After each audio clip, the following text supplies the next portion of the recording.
So we're into round 3 of Leibniz's Discourses on Metaphysics. For anybody listening online, they can access the first reading and the second reading, the recording, by going into the description box of this video, where you'll also find the entire text for Leibniz's Discourses, written in 1786. I'm not going to say too much because I'm assuming that if you're here listening to part 3, it means that you've done a certain amount of work on the paper already. You've probably listened to one or both of the previous reading sessions. The only thing I would hold in mind, or ask people to hold in mind, since this is such a dense, rich text, there's so many very, very fruitful ideas that will be unpacked, and we're not going to understand everything. This is something you revisit many times.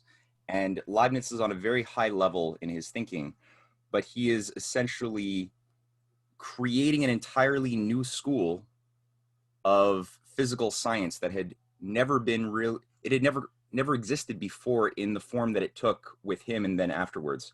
And we know a lot of the greatest scientists as well, after Leibniz's death, were directly inspired by the Discourses on Metaphysics and the Leibnizian way of thinking about reality, space, time, matter. All of these concepts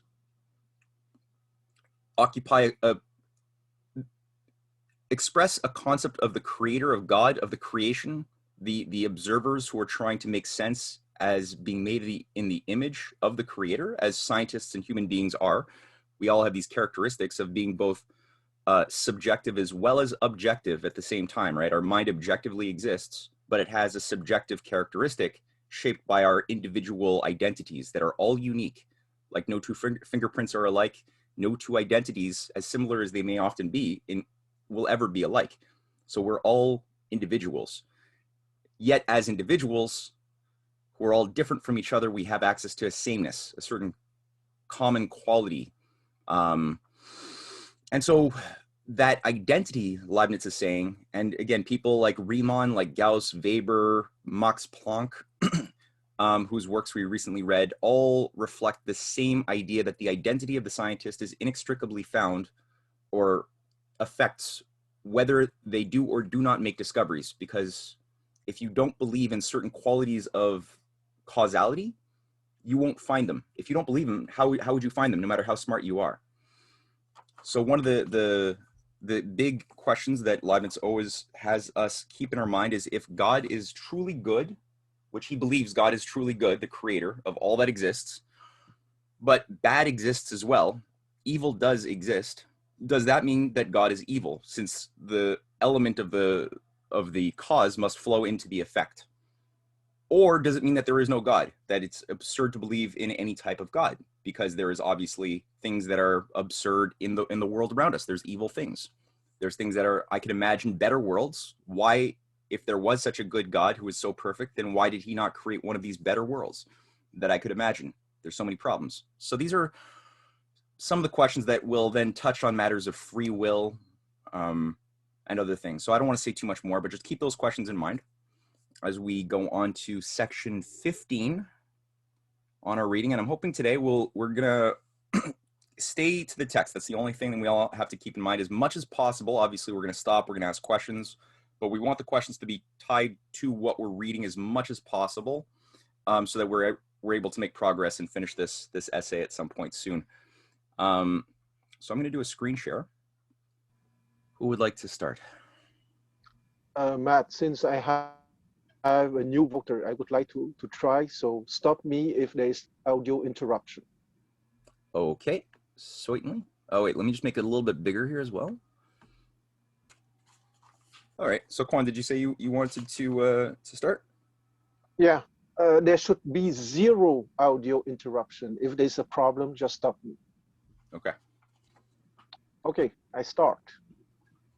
I needn't spend long on this. All I need just now is to reconcile what is said as a matter of metaphysics with what is said in everyday talk, which I do by saying that we rightly or reasonably attribute to ourselves the phenomena that we express more perfectly, and attribute to other substances what each expresses best.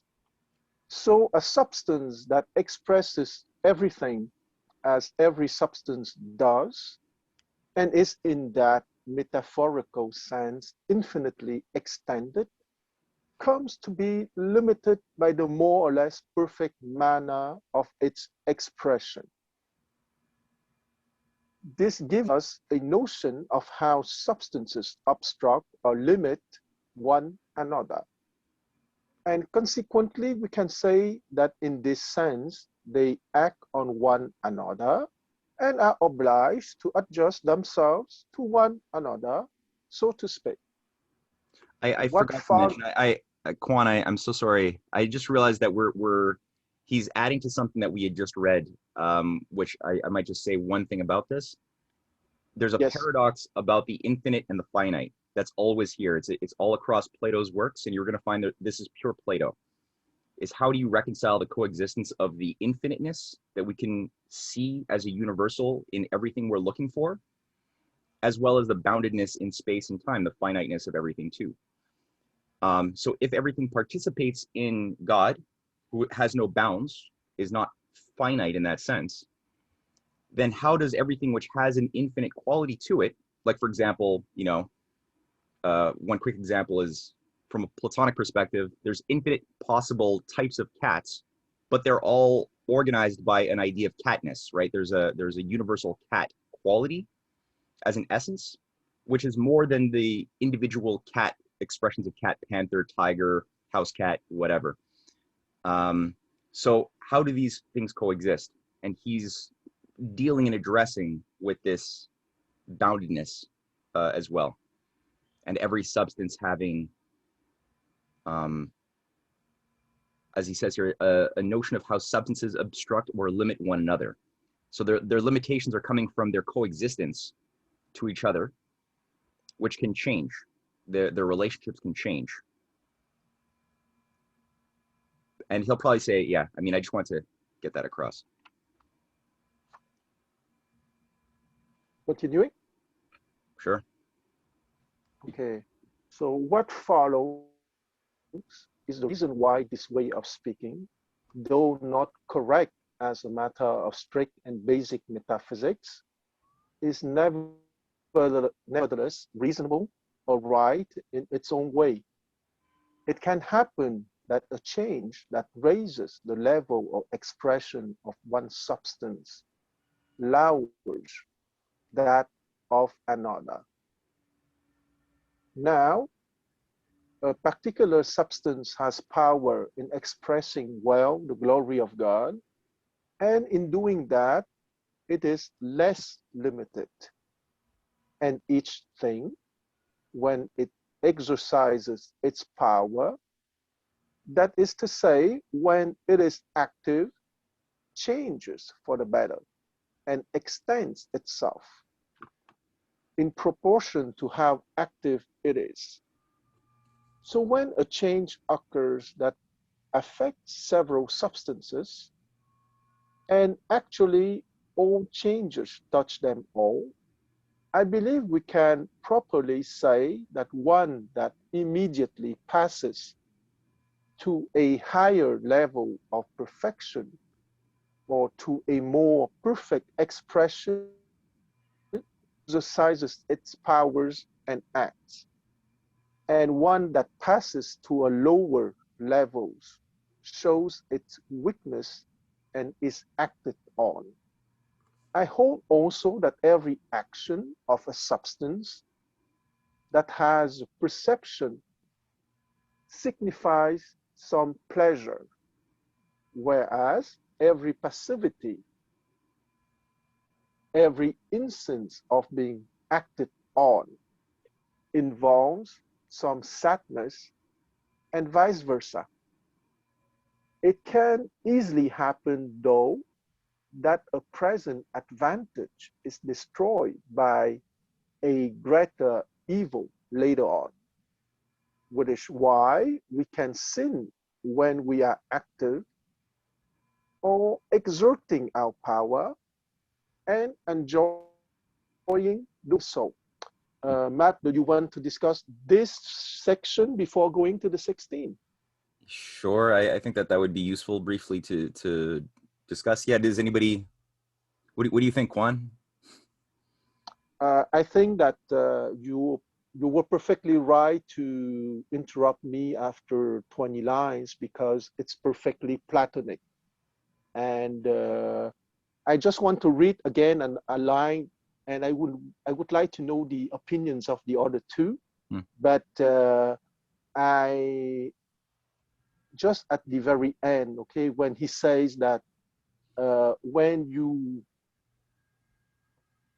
are here, I hold also that every action of a substance that has a perception signifies some pleasure, whereas every passivity, and he defines passivity very well by saying or by writing, every substance of being acted on involves some sadness and vice versa. And here, I think that he's very in the core of the Platonic epistemology. I think that it's a cliche to say that in Leibniz education, he certainly read Plato, and I am quite sure that it's his way to express Plato epistemology and the different degree of the journey of awareness. Hmm. Can I ask where do you, how are you thinking about in Plato's works or thoughts how this idea of the increased action of a substance that has perception signifies a pleasure, whereas the acts of being acted on of passivity involves some sadness? Wow, the passive involves some sadness in the sense that that sadness you will leave it in an unconscious manner, Mm. but you will discover in a conscious manner when you will be on a higher level. And Mm. as you know, epistemologically for Plato, you have Ekesia 1, Ekesia 2, pistis. After that, you have dianoa, dialecticon, and theoria, right? So you have 6 levels of increasing levels of awareness. And I read again the 3 lines just before the short paragraph that I read 5 minutes ago. And that's Leibniz writing. I believe we can properly say that one that immediately passes to a higher level of perfection, okay, which is Leibniz's way to talk when Plato would say a higher level of perception or of knowledge. Mm. So passes to a higher level of perfection or to a more perfect expression, exercises its Yeah. power and acts. Mm. So yes, Ryan. Yeah, sorry, I'd like to intervene quickly. The thing is that because in those last 2 paragraphs, it's a super interesting paragraph. Yeah. I don't think he's talking about consciousness. He's just talking about your ability to impose yourself. Now that's why he says towards the last the last paragraph. It can easily happen, though, that a present advantage is destroyed by a greater evil later on. So he's saying that even if you're at the lowest consciousness level, you can get pleasure through the act of imposing yourself. So here we're talking about power. We're not talking about consciousness. We're talking about your will to impose yourself. Yeah, Matt? Yeah, Uh, I think that Ryan is onto something there in a sense because he's in that last rich sentence, Leibniz is addressing a paradox that is being created, because if everything he just said is true, then how is it that we have examples where because what does he say, that anything which grows, that extends itself and grows from I'm sorry, it's hard to find the it can happen that a change that raises the level of expression of one substance lowers that of another. Now, a particular substance has power in expressing well the glory of God, and in doing that it is less limited. And each thing, when it exercises its power, that is to say, when it is active, it changes for the better. And it extends itself in proportion to how active it is. So things grow based on these positive, really good qualities, which also he later says, as you pointed out, Quan, signifies a pleasure. And when that power is lost, that power of expressing itself is lost, and the state becomes more passive, there's a quality of sadness. But then it's like, then how could tyrants grow? Is how that's what entered my mind when I read that, is how could it be that evil tyrants or whatever are able to grow their power, their influence, and they're very mentally, use a lot of mental activity. It seems as though, like Gorgias said in Plato, that the tyrant who has the greatest power to satisfy his desires and destroy his enemies is the happiest person, whereas Plato is saying, no, that's actually not true. He's the most miserable and the most enslaved. He's just in the most denial. Which is where I think Leibniz is saying, when we sin, we can exercise our power and seem to enjoy doing so, but really it's a greater evil is going to be put into motion later on by our current sin. That's how I was thinking about it. Yes, I have maybe a tendency to interpret things from the inner world rather than the outer world. But when you say that if you have a greater powers in some level of expression, it would lower the expression of others, you can see it in yourself. Okay, suppose that I create more powers at the level of dialecticon. That dialecticon would take most of my energy because that's my center. Okay, but it doesn't mean that Dianoa or Pistis or Acacia completely disappear. But because dialecticon is a level that absorbs most of my energy, there would be less energy for the lower centers. So they wouldn't be lowered in the sense that they would have less opportunity to express themselves, even if they're always there. Yeah, that's a very rich thought too. The thought about this lowering and raising that I was thinking about as well is because there's so many ways. I'm thinking always of examples, and maybe you guys have other examples as well. But the thing that entered my mind is the idea of like mind and matter, and how there's this guy Henry C. Carey who wrote this. He's like a Leibnizian economist in the late 19th century, and he writes in his Theory and Economy how the measure should always be the increased ratio of the powers of mind over the forces of nature, and that as we come to new discoveries of the qualities of nature becomes our servant instead of our master. And when we forget those discoveries we once made, all of a sudden the forces of nature become our master again, and we collapse. So the society's ability to sustain itself is increasing the more we make discoveries and share the discoveries, so that like wind is no longer something that dominates us. We can use it as a sail to like travel further, or electricity doesn't just hit our houses and from the clouds. So there's this idea of the powers of some types of substances in nature are diminishing, are becoming more passive or acted upon as we understand them, and as our mind becomes more sovereign as the minds of the individuals. Yeah, but Ryan, I have a question for you, Ryan.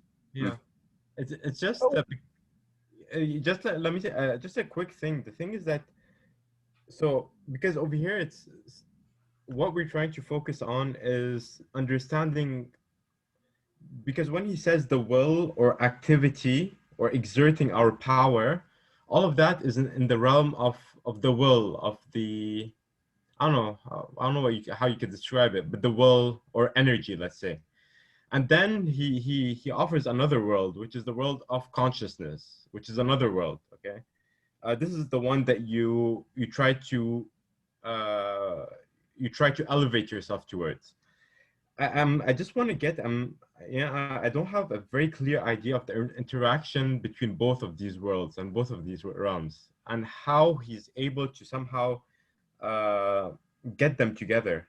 You see, it's Well, Ryan, that's precisely my question to you. yeah, Because when you said the text is obviously for me the expression by Leibniz that he want to increase, or people want to increase their power and impose their will on others.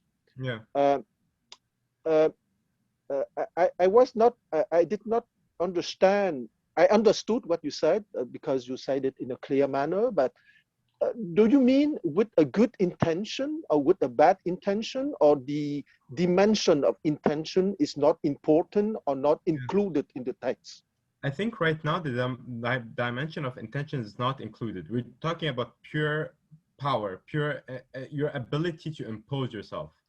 Okay. And I think there is something pleasurable, because the thing is that if you don't have, you can never progress, or you can never feel change if you're not able to act. Okay, if you're not able to impose yourself, whether you're imposing yourself on others or whether you're imposing yourself on yourself, okay, and somehow intervening in a certain process, this ability to, That's yeah, go ahead. sorry. I okay. Did you finish your thought? Because I want you to finish your thought before Yeah, I keep. it's just this. I think there is something. Um, there's pleasure is felt in intervention, because intervention is the only way that you can actually change and grow and become a more perfect you. So intervention and the will and activity is a pleasure in of itself, whether you're using it for bad or good. Now, if you keep on using it for bad, I think within the long run you might feel because you're basically just degrading yourself. Okay, maybe just in the spur of the moment, you're feeling pleasure, pleasure, and you're feeling good because you I don't know. Yeah, you know where I'm taking it basically. So there's something in Yeah. there's Okay. some Because what I wanted to say that your idea of that it is a positive thing to have vitality and to want to impose yourself on others because it's the way of evolution, if I understood what you said. Well, in Plato epistemology, there's a name for that, okay? And that acacia 2, okay? It's level 2 in the Plato epistemology. So acacia is a Greek word meaning senses perception or the shadows, okay? That's acacia 1, meaning that the animal lives spontaneously and receives plenty of senses perception because of its senses organs, okay? And acacia 2 is the level of vitality, okay? Meaning that that animal wants to impose its will on others, okay? And from the absolute standpoint of the universe, it's a good thing, okay? Because as you said very well, the universe is something dynamic, okay? So if that animal wants to be vital, to be alive, and it's part to be alive than to want to impose your will on others. In that sense, I think that you perfectly understand the text. yeah, yeah, no, it's very interesting, but how does, like, I'm still having a hard time understanding where does consciousness lie within this realm of vitality. Okay. I would keep in mind that he's building on other thoughts, because this whole time this is sort of like a symphony of gestalts forming upon Exact. gestalts within a whole that's more than the sum of the parts.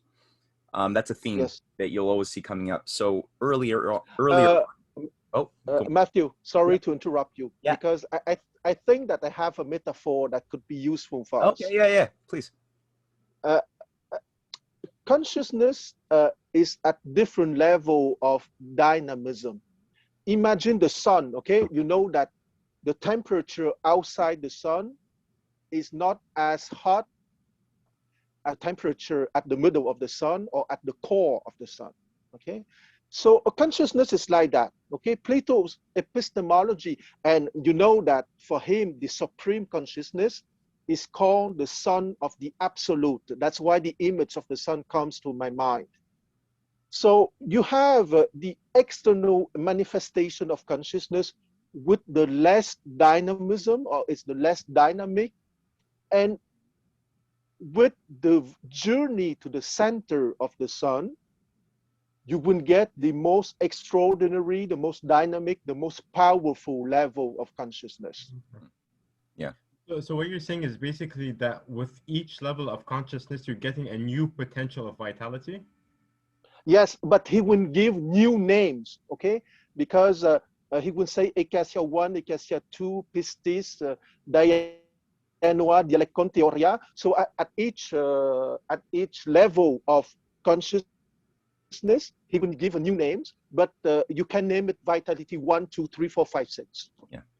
Very interesting, because to tell you the truth, for some reason, it always like when it also doesn't it remind you of Nietzsche a bit? Like it's very weird, because even Nietzsche, in his gay science, he says that the power that I have, no other man has. Like he sees himself in one of those elevated conscious realms, and he knows that he has within him a certain amount of power that no other person has reached, only maybe historically a few people. Um, is there something to look at over here? Yes, I agree with you, but I would propose a hypothesis that I'm sure that you would not accept now, but maybe one day. I pretend that Nietzsche was a very bright person and he was on the journey of consciousness, but for complex reasons that I cannot explain completely, he did not go beyond dianoia. He did not reach dialecticon and he did not reach theoria. But I cannot explain myself in 3 seconds. We will have to read more. Yes. Okay. Yeah, let's do that. And the thought as well, as just to remind ourselves that in earlier sections, he does get at the issue of intention. And he, like Plato, he will rarely fully answer something in a closed, crystallized way. But like earlier in section 4 here, he makes the point on God's will and our will and how they should align.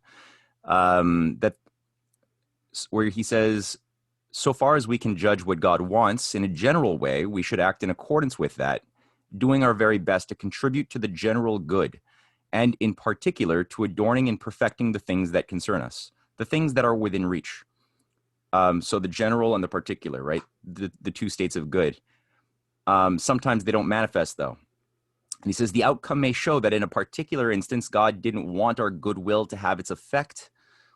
So again, in that particular instance, but it doesn't follow that he doesn't want us to do what we did if what we did was good. On the contrary, as he is the best of masters, he never asks more than the right intention, and it is up to him to know when and where good intentions should succeed. So that's one thing to keep in mind, which he already sort of planted in the mind already earlier on the question of intention, which doesn't always work out. Good plans, as we know, tragically don't always win the day. And the other thing as well to also hold in mind is the idea of essences that he describes. I think it's in section 14, where he describes how substances will never be able to be the cause of the change of another substance. So like he gives the example of the two states to, let's say, Ryan. We talked about this last week, right? Like Ryan has an identity, and then he has virtues. There's vices. We all have our own proportions of virtues and vices as attributes, which are like contingent effects. So we have who we are, and then we have those things that are contingent to us. Honesty, love of truth, like these are all qualities that are really good. But at different points in life, those proportions that we had, or we have those qualities, were not always there, right? They're in different proportions. Maybe some qualities that we have today were not there at all. So he does get at how if one thing changes another, it's because not of the substance changing another substance, but rather an attribute of the substance causing the change, whether in physics or in metaphysics. Which again, that's section 14 and 13 that he goes through that stuff. But this idea of sovereignty of powers, right? Every power desires to express itself and express the universality within itself that has effects, including happiness, but it's sovereign. But it doesn't diminish the powers of other. If it diminishes the powers of other things of a certain nature to express their nature, it means also it's not necessarily good.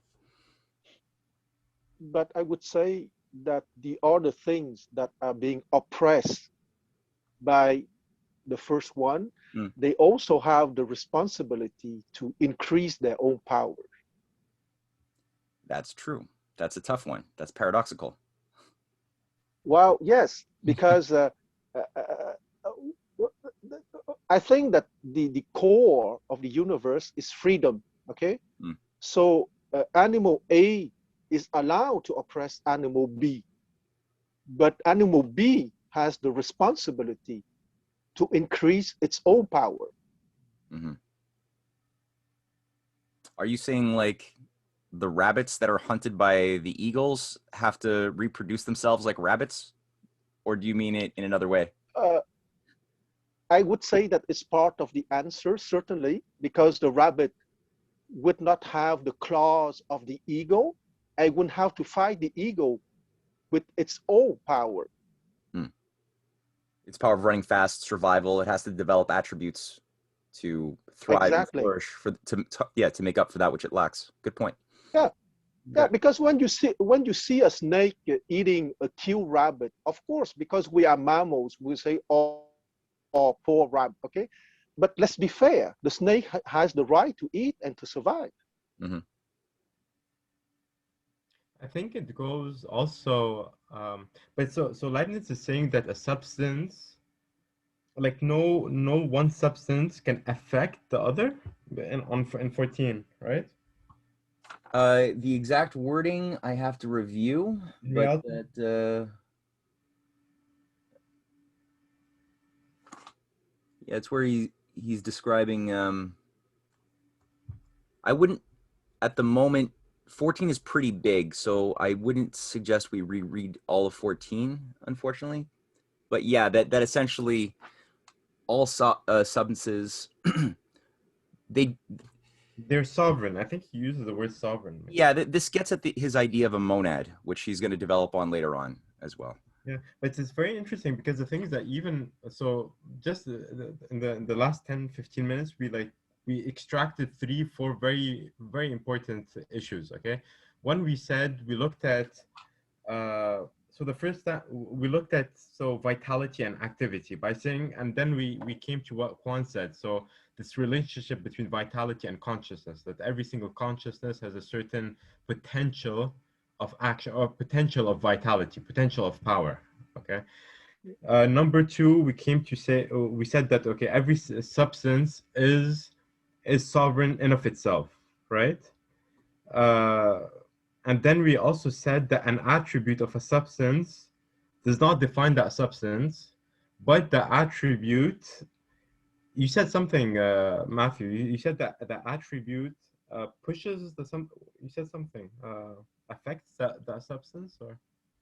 Is it in link of the concept of extension?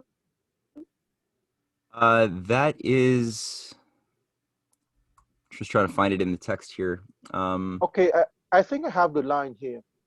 Bear in mind that what happens to each substance is a consequence of its idea or complete notion and of nothing else, because that idea already involves all the substance's predicates or events and expresses the whole universe. Yeah. I'd like to get into that a bit. Like again, we spoke about that last time. Yes. We spoke about that last time, basically the substance being able to express the universe. So just the maximum, the minimum being deeply intertwined. But at the same time, the way he puts this it's intertwined in a sense that the minimum has only one perception, whereas the maximum has a multitude of perceptions. Exactly, exactly. And the ego and the rabbit are completely different creature on the surface, but at the center, they are linked by the absolute substance of the universe. Yeah. And also another point I think we should keep in mind is the fact that for him, the way I understand, correct me if I'm wrong, so consciousness is nothing but a perception? No, Yes. I don't. You think so, Quan? Just repeat your question, please. Because the thing is that so over here also in 14 he says, in reality nothing can happen to us except thoughts and perceptions. And all No. That's the level of Acacia 1 and maybe 2. And uh, just to simplify things, I think that we will take your vocabulary, Ryan. Instead of saying Acacia, Pistis, and blah, blah, blah, let's say vitality 1 to 6, okay? So what you just said is vitality 1 and 2. So if you get into a higher vitality or a higher acacia, are you getting more access to the reality of the universe?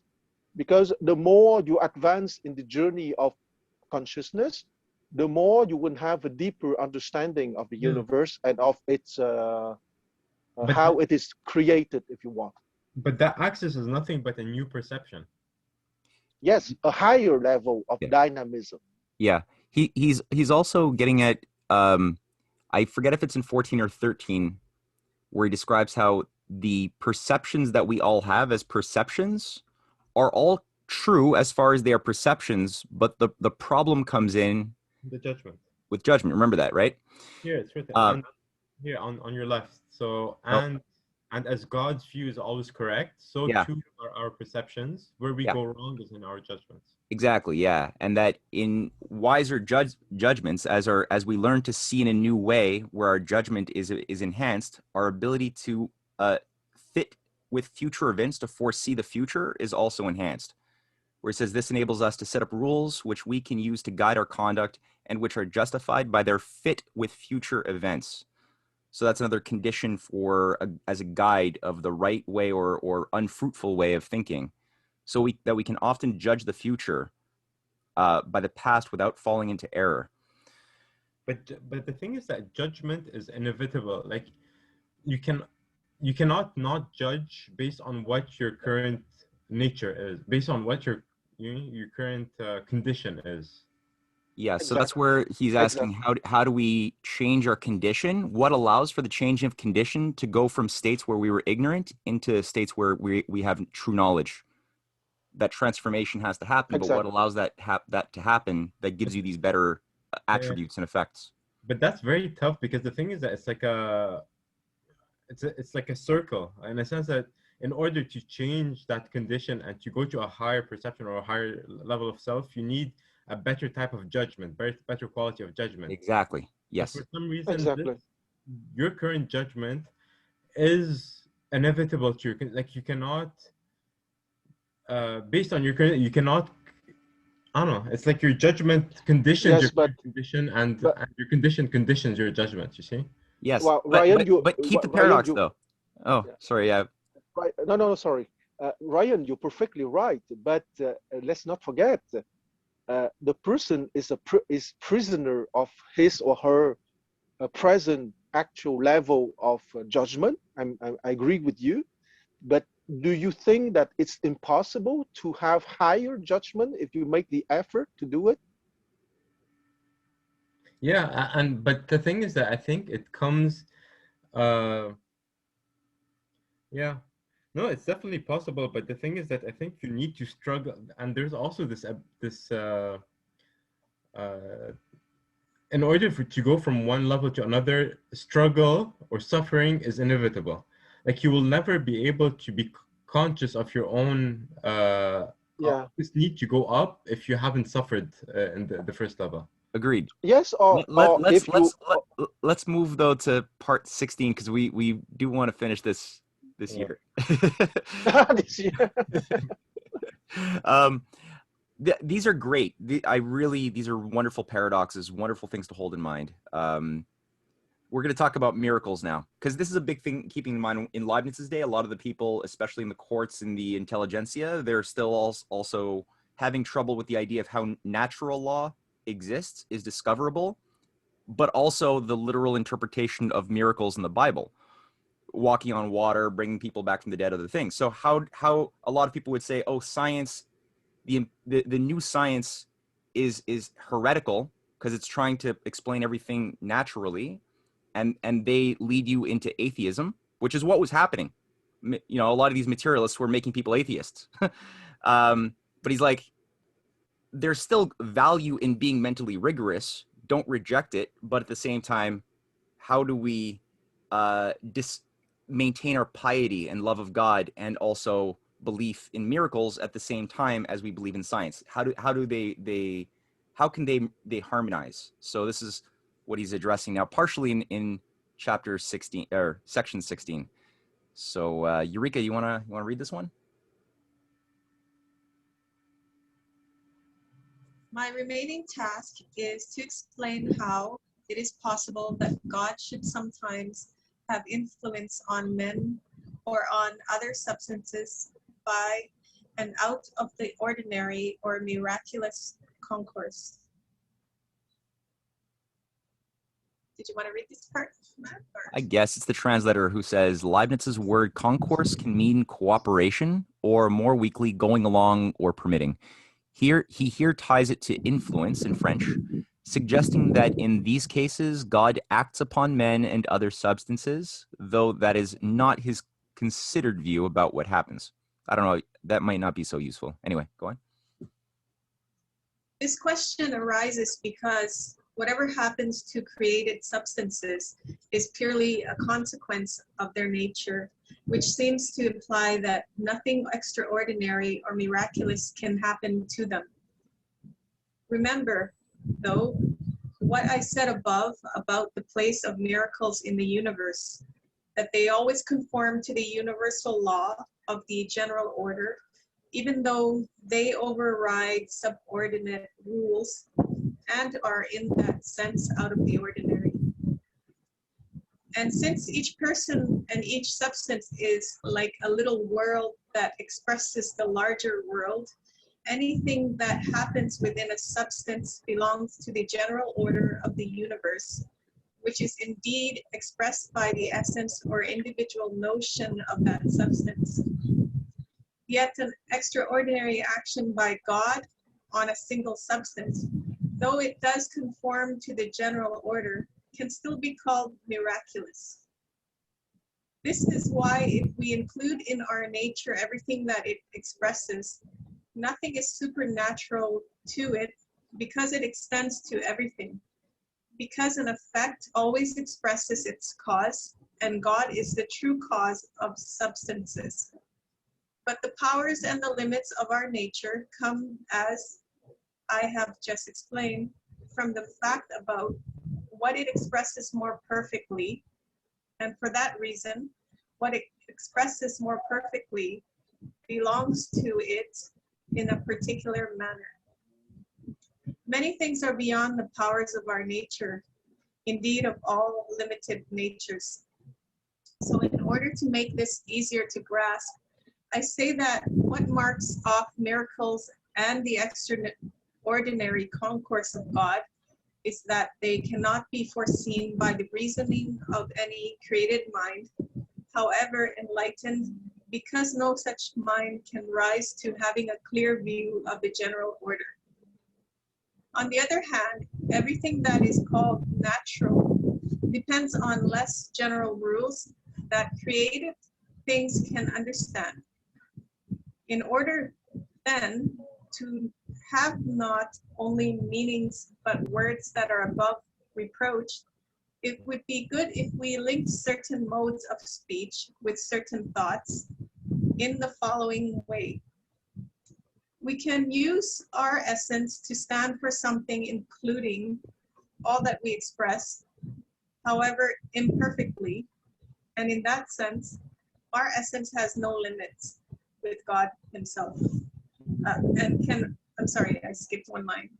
And can rise to anything because it expresses our union with God himself. We can use our nature or our power to designate what is limited in us. That is to designate the more perfectly expressed fragment of all we express, and anything that surpasses the nature or power in this sense of any created substance is supernatural.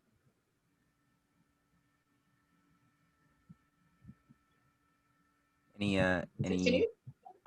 not necessarily right away, but any thought, or should we continue on? It's Wow. I would like to say, but Ryan, do you want to go ahead? no, go ahead. I'll jump in after you. Okay. I would like to say that this chapter, well, not chapter, but section, is going back a little bit to what Ryan said in the beginning of one of your questions, how you would put together the lower levels with the higher levels, okay? Plato would call the lower level doxa, which is vitality 1, 2, 3, and the higher level he would call knowledge, episteme in Greek, vitality 4, 5, 6. And here precisely when he say we can use our nature or our power to designate what is limited in us, that is precisely doxa or vitality 1, 2, 3, and the essence as the essence that what would be our union with God. Yeah, the infinite. Okay, that would be vitality 4, 5, 6, which that Plato called episteme, knowledge. And that's here that I wanted to say that it answers quite perfectly to Ryan's question. Not in details, but in principles. And there's also an interesting aspect. So here he was saying that just the idea of overriding subordinate rules. I don't know, I found this interesting.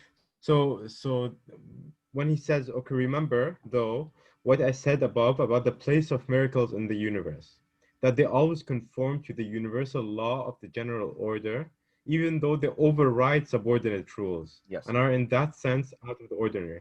So here he's basically implying that smaller substances or monads or those substances that are subordinate to the general have in of themselves certain rules, right? And these rules are not they're different to the rules that the general has, right? Or not that they're exactly. Well, not different, but yeah, it's God has a higher. He's not limited by the laws he creates either necessarily. So you might see something breaking local laws that affect the material world, but it doesn't mean that they're irrationalism or God is irrational or something like that. There's a higher harmony above the apparent breaking of the rule that is still lawful.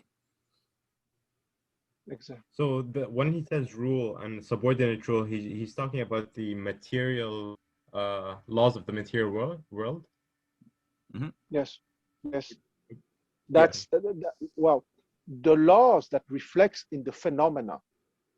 Okay, maybe rather than to say doxa and episteme, we can say phenomena for doxa and essence for episteme, because once again, our essence has no limits and can rise to anything because it expresses our union with God himself. Yeah. Okay, and that's the upper part. That is open for us humans. I'm not sure that it's open for the rabbit or the ego, but I can only speak from the human perspective. And this is very context specific as well. He's writing in a part of Europe which is very much affected by real debates about specifically the Christian Bible. So the types of miracles that involve, like it's not in the nature of bread to replicate a loaf into 1,000 loaves, or a couple of fish to replicate themselves to feed 1,000 people. It's not the nature of fish or bread or water to sustain somebody walking on it barefoot. So rather than just, he's not going to go and say those are metaphorical or allegorical stories or something like that. I think he possibly did believe in those things. But the point is, how do you maintain an idea of a coherent universe if the universe is created in ways that these natures of things can be broken, the rules organizing things? So he's providing a way of thinking that doesn't schism the mind into being either just a theologian or just a material scientist, which is what's happening all across Europe at this time. That's the rupture that's destroying the Renaissance by this period of the 1600s. It's really just, it's turning everything upside down.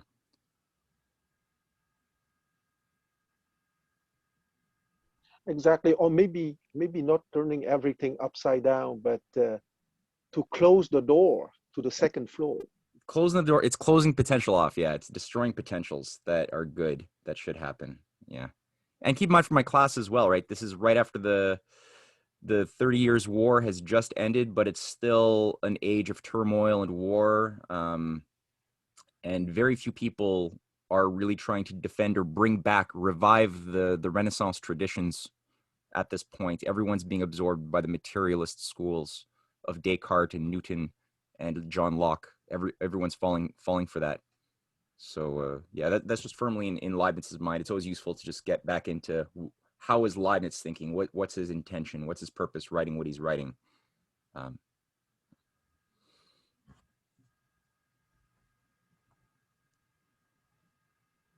So let's you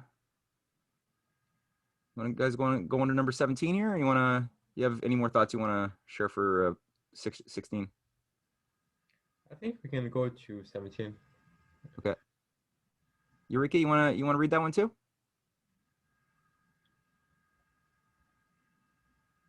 Having several times mentioned subordinate rules or laws of nature, I think it would be good to give an example. Our new philosophers standardly employ the famous rule that God always conserves the same quantity of motion in the world. This is indeed most plausible, and in days gone by, I thought it to be beyond doubt. But I have since realized where the mistake lies. It is that Descartes and many other able mathematicians have believed that the quantity of motion, that is the speed at which a thing moves, multiplied by its size exactly equals the moving force that it exerts, or geometrically speaking, that forces are directly proportional to speeds and bodies. Now it is rational that the same force should always be conserved in the universe. Here are some reasons for the two halves of that thesis. As regards the addition of force, looking carefully at the observable facts, we can clearly see that perpetual mechanical motion doesn't occur, because if it did, the force of a machine, which is always slightly lessened by friction, and so must soon come to an end, would be restored and consequently would increase of itself without any input from outside. As regards the loss of force, we also observe that a body force is lessened only to the extent that it gives some of it to adjacent bodies or to its own parts in so far as they have their own independent motion. So the new philosophers were right about the conservation of force. Where they went wrong was in this. They thought that what can be said of force could also be said of a quantity of motion. I am now going to show the difference between force and quantity of motion. In doing this, I shall make an assumption that a body falling from a certain height gains enough force to rise back up again if its direction carries it that way, unless it is prevented. For example, a pendulum would return exactly to its starting position unless the resistance of the air and the other little obstacles didn't slightly lessen the force it had acquired. I shall also make this assumption that as much force is necessary to raise a 1 pound body, A, to the height of 4 fathoms, as to raise a 4 pound body, B, to the height of 1 fathom. All this is accepted by our new philosophers. It is clear, then, that body A, having fallen 4 fathoms, has acquired exactly as much force as has body B that has fallen 1 fathom. For body B, when it has completed its fall, has the force needed to climb back up to the start by the first assumption, and so has the force to carry a 4 pound body, its own body that is, to the height of 1 fathom. And similarly, the body A, when it has completed its fall, has the force needed to climb back to its start, and so has the force to carry a 1 pound body, in its own body that is, to the height of 4 fathoms. Therefore, by the second assumption, the forces of these two bodies are equal. Let us now... Do you guys want me to draw anything out yet, or should we just read through and conceptualize it? Yeah, I think maybe just a quick intervention would be good, just to sum up certain things. Yeah, I mean it's useful. I wish we had a blackboard or whiteboard. Does somebody have the physical hard copy of the text? Yeah. You have it? Okay. Okay. So this is just to illustrate quickly what he's doing here. I'll get my little Photoshop out. But I got it. So imagine here that we have a pendulum, right? We'll call it A, he says. And A is moved up to a height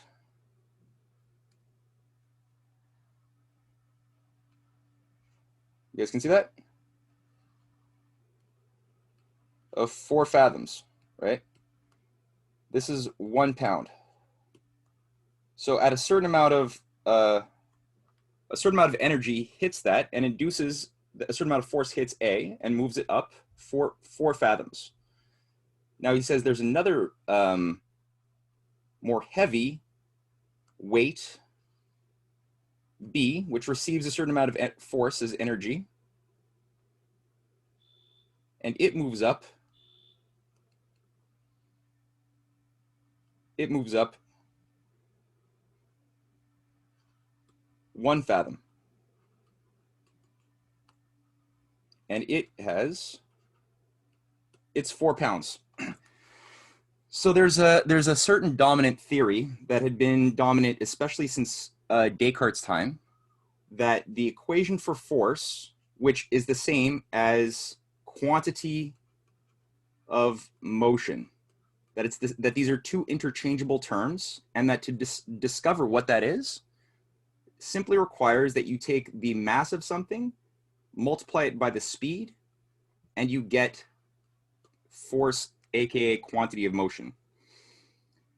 So according to this, it would seem as though we're dealing with two similar things, 4 times 1, or that these are two similar things. What are the two assumptions that he lays out? Ryan, can you read on the paper what is the first assumption? Okay. I believe it's something to the effect that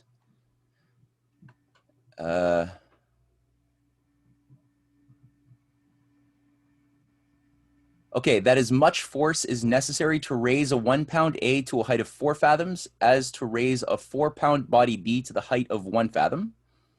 So he says, let's make that assumption. And then he says, for body B, when it has completed its fall, has the force needed to climb back up to the start by the first assumption. So going back to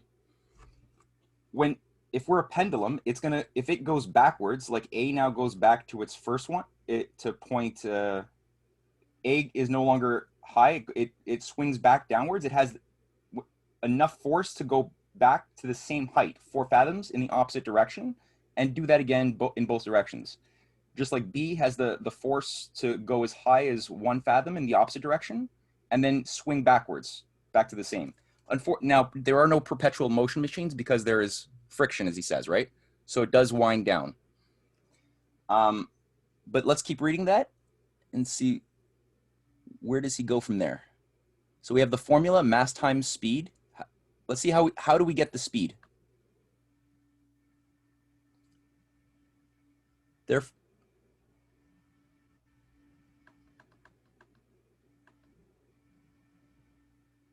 Yeah, okay, so read on a little bit more because he's going to talk now about how we calculate the speed, and he's going to generate a paradox.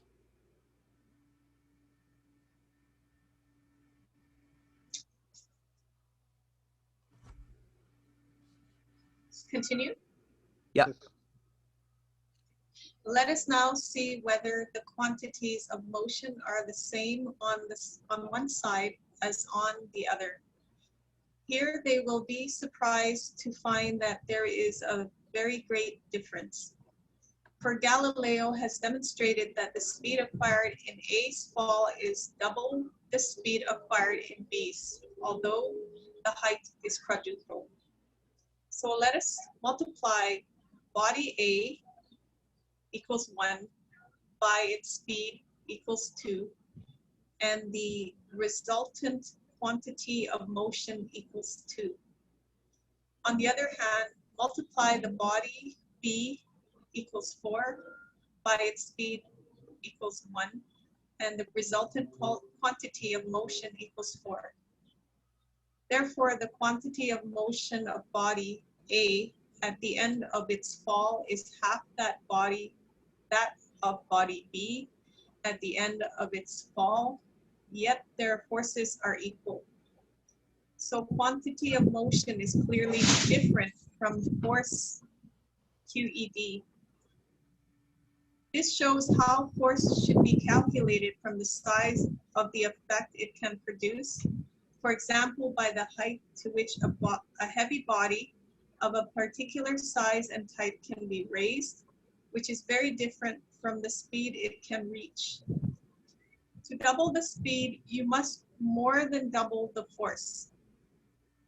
Nothing is simpler than this proof.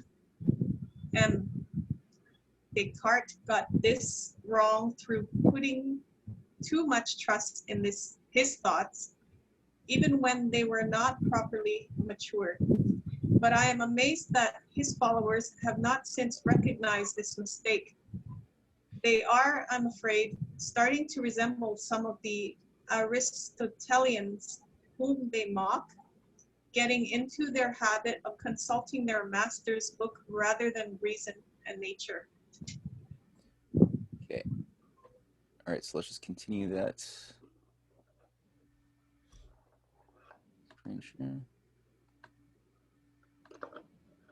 Okay, yeah, so back to this thing.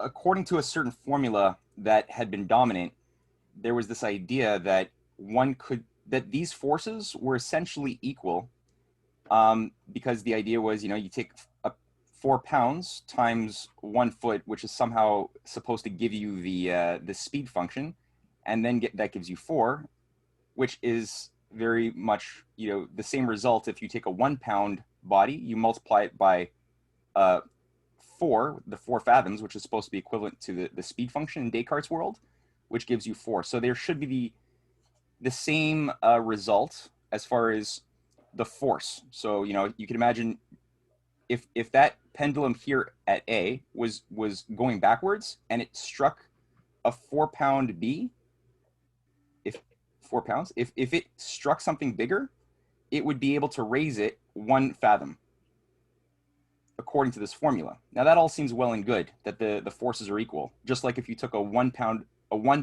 ball pendulum moving at that maximum speed that hits B, then it should raise B by 1 foot, even though 1 fathom, even though B is 4 pounds. So that kind of works sometimes, but it breaks down because he makes the point that the speed itself, what does he say the speed is at A? The speed is double. So A, where it's 1 pound, the speed would be double, where B at 4 pounds, the speed is, let's say the speed is 1 at B, it's double that at A according to Galileo's actual experiments, which then gives you the result of 2 and 4. It's not the same thing all of a sudden. So, one second, Matt. So when he says quantity of motion, does he mean speed or? No, it's not speed. Quantity, No, it's not speed. Quantity of motion is a physical value, which is not speed precisely.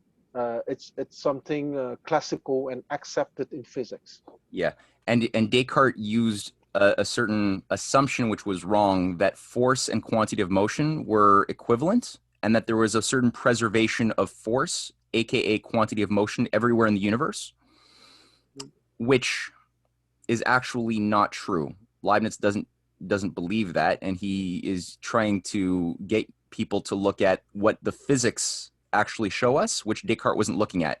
He was more stuck on his formula, which looked really pretty, but he was ignoring that the evidence showed us that no, it doesn't work. That's not how things operate.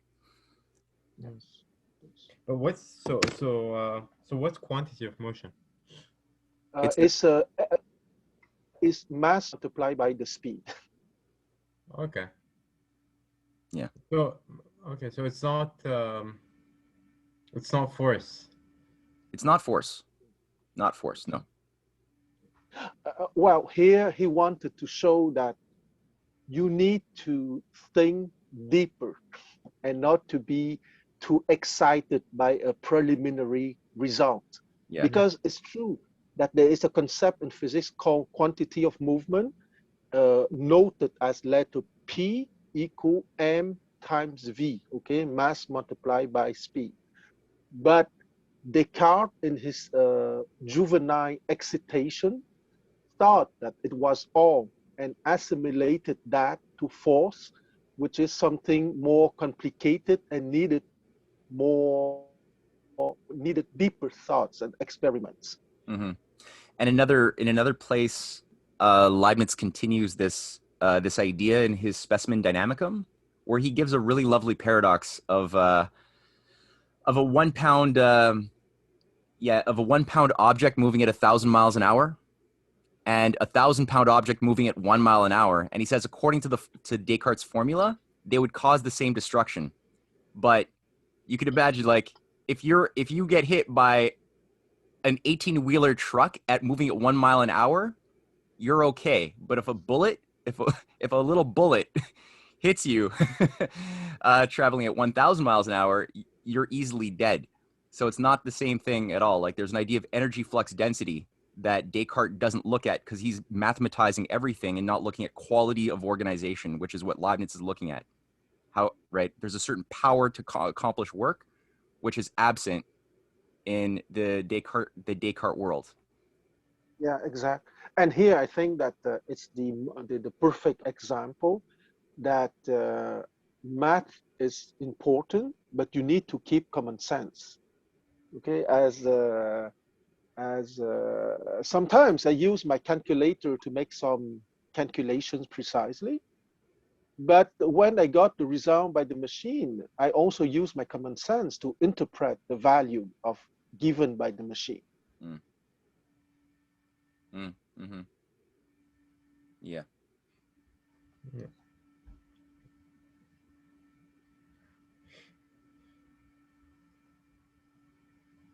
And common sense is the ordinary word to name awareness. Or it should be. It's gotten very Yes, abused. yes, exactly. Even the word awareness has gotten abused. Yeah, Because yeah, common sense is a more active concept. You're using a sense to get at truth. Whereas awareness, people just treat that as sort of this passive experiencing without any activity whatsoever. exactly. Yeah. And I'm sorry to keep on my one of my obsession. Okay, it's precisely that dance between activity and passivity Mm. that is the harmony. Mm. And or if you want, phenomena and pure awareness, or if you want, as I would use the words by Leibniz, essence and powers. Yeah, essence. That's exactly what he says, right? Yeah, we have to use a better language. So let's call it Yeah, essence and powers. yes, Essence to express the infinite within, and powers that gives us a boundedness, a finiteness. Right, because yes, our capacity, when you have knowledge of something, if it's a true knowledge, it has an immortal, eternal, unbounded quality to it. But to express it, you're still bounded by your capabilities, whether it's in medicine or whatever it is. That those capabilities can always be improved upon. They're always limited, so they can't ever fully express the infiniteness of knowledge. But they're connected. You can't improve it without some understanding of the infiniteness of ideas as well. It's fun. It's a fun interconnection. well, that's the ultimate paradox. Yeah. Yeah. Technique and And knowledge. Mm. yes, and um, yes, Hmm. uh, Interesting. yes, and yes, and precisely the trap of the Aristotelians is to think that powers is all encompassing and that there is no need to be connected to essence. Mm. Mm. Mm-hmm. Yeah. Right. Which is And that's the Aristotelian idea of God, or you get that in the Leibniz-Clark correspondence against the Newtonian idea of God, which is all powerful but not all wise. He doesn't need to be bounded yes, by wisdom or ideas. yes, exactly. And that gives the two system, the system based on oligarchy or the system based on the Republican idea, if you want, trying to go to essence in order to activate the creativity, but connected to powers. Okay. Uh, so yeah, just as I found this, uh,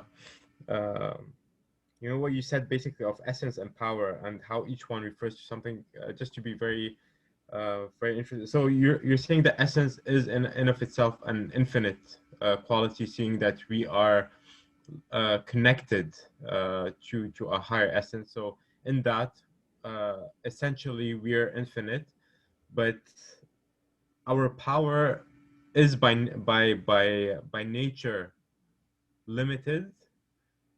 Uh, but the thing is that if you wanna, let's say, polish your essence and make it clearer and make that, you need to use power, right?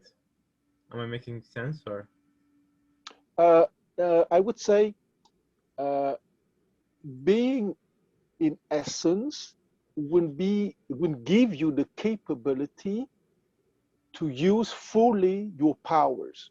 Okay, because um, if you're not in knowledge, okay, which is another word for essence, you will not be okay. Let's say that I have an iPad, okay, that's the iPad had a certain powers. But if I don't have the knowledge of the functions and even of the hardcore of the iPad, I would not be capable to use all the powers of the iPad. So those powers would be wasted because they are not, they are being ignored or not developed. Okay. And I think that I should have taken the human being instead of the iPad, because the brain of the human being has a certain number of powers. But if you don't make the effort to know those possibilities by experimentation, by mistakes, by essays, you would waste your possibility of human being.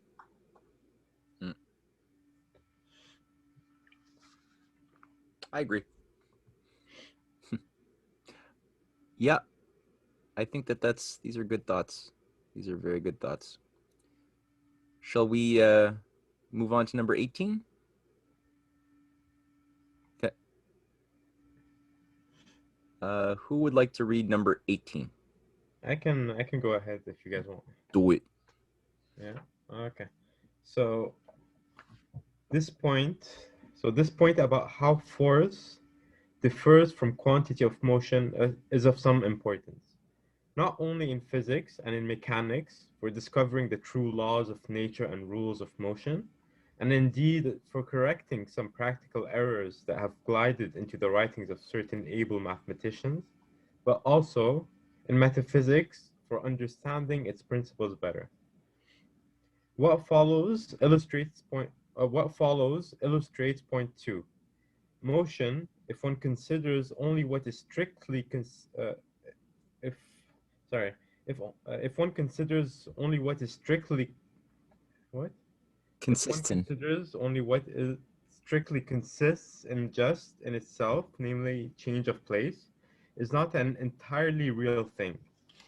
When several bodies change their relative positions, those changes in themselves do not settle which of the bodies should be said to have moved and which to have remained at rest.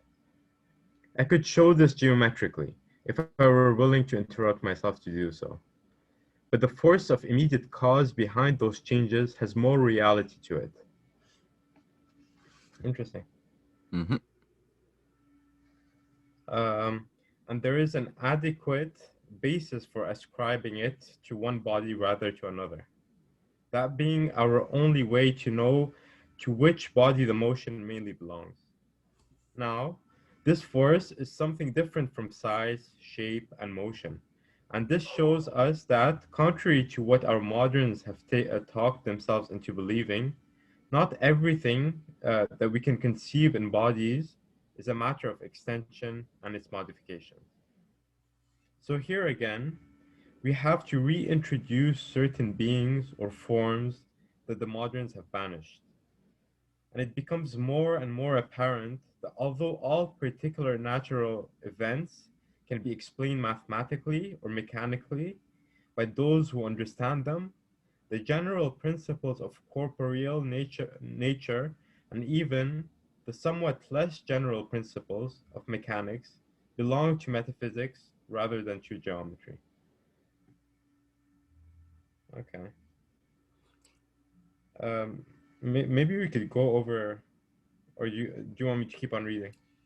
Well, finish the sentence, then we can take a moment to unpack some thoughts. Yeah. So finish the sentence though.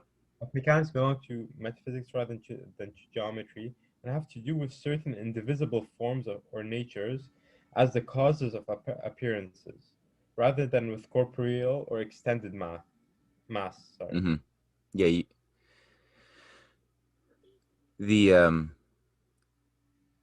One of the themes as well has been what is essential in mechanics and the laws of physics, and many people believe it's motion defined by masses, and that masses are defined what's essential about mass is it is bodies extended in space. That's the definition that's dominant. And that motion is simply the motion of bodies in space. Leibniz has a big problem with those two assumptions, which have fatal flaws in them, if that's what you believe is essential. And one of the things he says is that obviously in motion, it's not entirely a real thing. If you just define motion as change of place, that's not a real thing, because several bodies changing relative to each other, it's impossible to really say definitively which one is in motion, like, and which one is at rest. Like, look at the planets, right? Look at the sun and the moon moving around us. The sun, the moon, the stars are all different bodies. Which one is at rest? Which one's at motion? Yeah. It appears that we're the ones who are fixed, and that, you know, the sun and the moon are moving. That's not true, though. So that's one obvious reason why he's saying that it's not a thing unto itself. It's just it's a lower order thing. It's not essential. There's something higher. Okay. But what would be an example of one of these indivisible entities that he's talking about? Because he's saying this is ultimately not the solution is not to be found in geometry or math. It's to be found in metaphysics. Yeah. So he says, rather than corporeal extended mass, we have these indivisible forms or natures as the causes of their appearances. What's an example of one of these indivisible forms or natures that our mind would go to when we ask, well, why is the sun, other planets, the moon, why are they moving as they do? Is it because they move that they move? Right? No, that's circular. So what would be one of these, an example of indivisible forms or natures that our mind would make recourse to, which might be considered metaphysical? Well, I would risk to reintroduce the word dance here, because they move with a certain beauty. Ah, I like it. Beauty, rhythm, dance. Rhythm is a function of dance. Yeah, a harmony, a beauty. That's good. That's what Kepler says. And Kepler makes discoveries.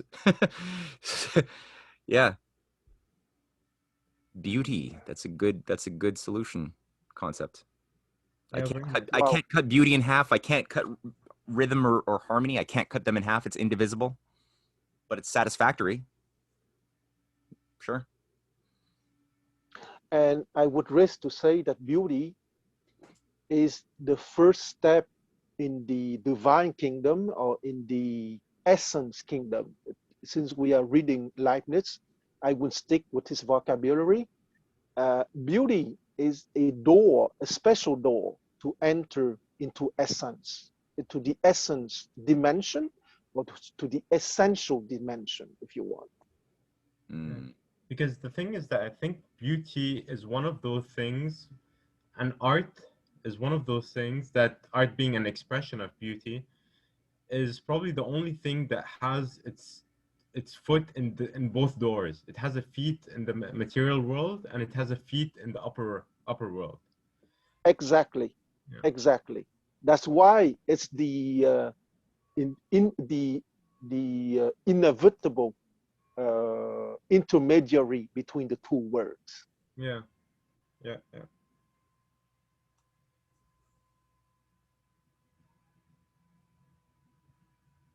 Very good. Yeah. Okay. And I just want to finish my thought here, because Descartes and those people, they were not complete idiots. Okay, let's keep it in mind, because beauty is at the level of dianoia, and dianoia is at the level of mathematical dialectics. Okay, but if you decide it's the end, then you won't be stuck and you won't be capable to go further. But if beauty is the door into something and you decide it's not the end, then you will be capable to go to the next level, which is dialecticon. Okay, Dianoa being a beauty.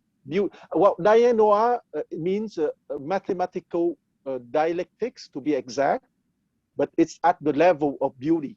That's the door between the essence and the phenomena or the powers. But if, like Descartes, you decide that beauty is the end, you stuck there. But if, like Leibniz, you decide it's not the end, you will be capable to go to vitality 5, which is dialecticon. Dialecticon, but you said the Noah is achieved through a dialectic, through Yes, because Dianoa is mathematical dialectics, and yeah, dialecticon is the philosophy. dialectics of the eidos, of the idea, or of the forms. Okay, Yeah. eidos being the Greek for forms. So it's even higher, because mathematical dialectics is one forms among many other forms. Yeah. And that's where also the idea, that's why for me, I feel like it's also a paradox, because at one end, the more when you're going up the spectrum, you see, you're starting with physical bodies, then you're moving up, okay, maybe then you're attracted to bodies that have physical beauty, then you keep on going up to that chain, to that something. So it's basically you're going from something, you're going up the abstraction. It's beauty is somehow abstract. The ultimate beauty is pure abstraction. Can we say that? Or Yeah. that's why also, like, for me, I find music is probably the purest of all philosophies.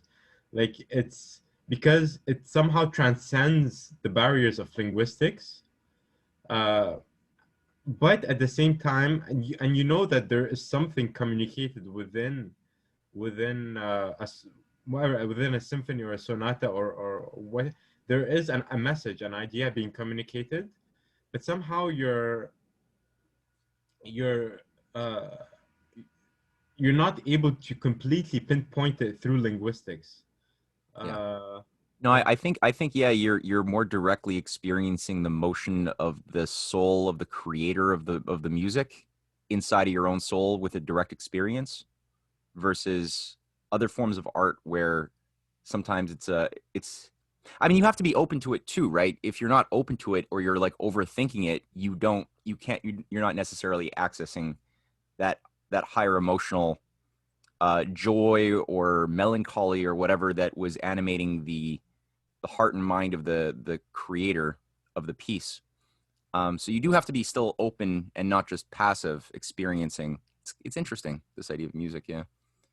Oh, it's more than interesting, because I think that Dianoa, which is the dialecticon 1, the lower level of that is precisely mathematics, but the upper level of that is precisely music. Okay, that would open you to the dialecticon 2. interesting. I feel like we're opening up a whole Yeah, philosophical chain of questions here, which we probably should leave for another moment, maybe, because it's yeah, so rich. We could have like a whole a whole discussion on just this. yeah. Okay.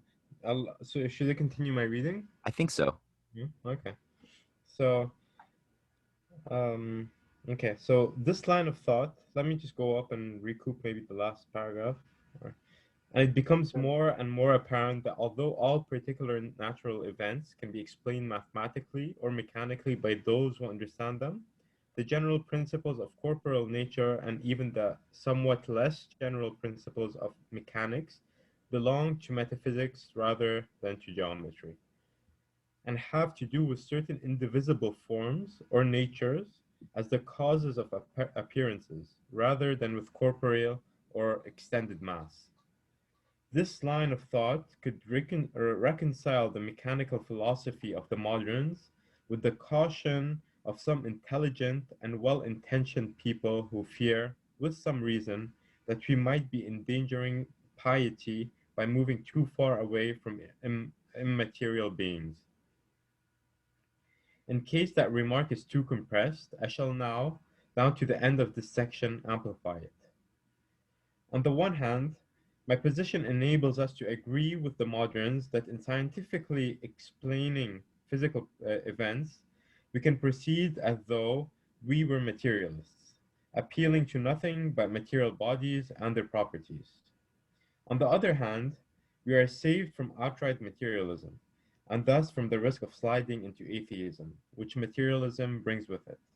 But my views about what is needed to complete the physics of bodies, okay, by my views about what is needed to complete the physics of bodies, I hold that the laws governing the behavior of bodies involve a concept of force that cannot be extracted from the concept of body.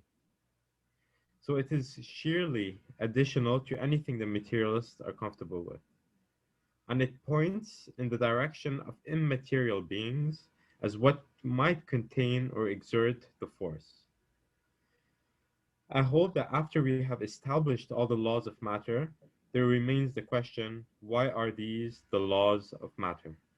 And that the only tenable answer is because God chose that they should be. Mm-hmm. Yeah.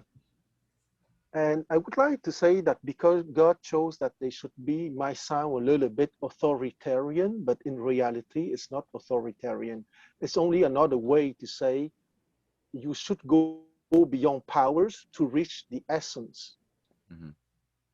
But Yeah. like within the realm of God himself, you don't have a dichotomy between power and essence. Exactly, because we are phenomena that we live that duality precisely. Yeah, But yeah. we have the possibility to transcend that duality if we go on the journey to essence. But what's interesting, because in the last sentence, because God chose that they should be, you mean it's also it's imposing. It goes back to what we said about power. So somehow you find that the essence of all things is an instruction. It's an author. It's an you mean it's the imposition of God imposing himself as a law. Yes and no, because Yeah, there's yes, an ambiguity built. yes, The beginning of this document, he begins with the question of, are laws because God made them, or are are laws reasonable because God made them so, or are they reasonable and thus God made them? So exact.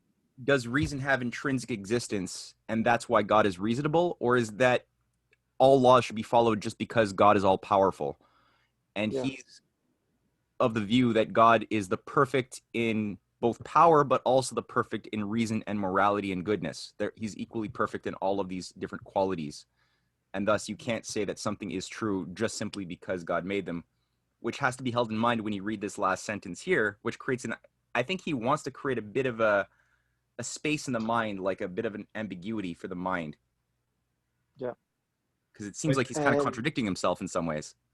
No, I think no, it's a provocation. It's a Yes. provocation, according to me, because Yeah. he should. I'm quite sure that he's bright enough to write it in a softer way. Okay, and the softer way would be things I like that because it is the spontaneous manifestation of God's reality. Okay, that would be the soft way to say the same thing. But he chose an authoritarian or an authoritarian appearing mode to provoke a certain thinking. But the thing is that even authoritarian, like if you go, and even in the Bible, when God expresses, it's always, I am because I am, or I am that way. Like the standpoint of God is always authoritative. It cannot be not authoritative. Authoritative, like his It's the things cause are. of authority. Yeah, I mean, Yeah, but the thing is that it's not the authority is bad, or because the thing is that God, seeing that God's power is in perfect harmony with his essence, he cannot use his authority. His authority is always somehow intertwined with beauty, and it's always intertwined with truth. Uh, Exact. and it's in perfect balance. Like one, I mean, so Yeah. His power is always there to impose is always there to impose beauty and truth.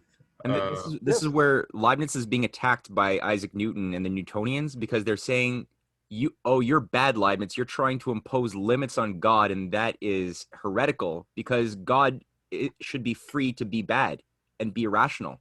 You're saying that he's he's less than he actually is.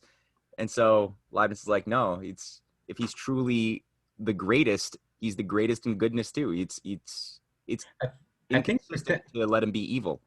I think potentially God can, if you were to think about it, potentially God has the choice, there is a potential for him to choose bad or evil over good.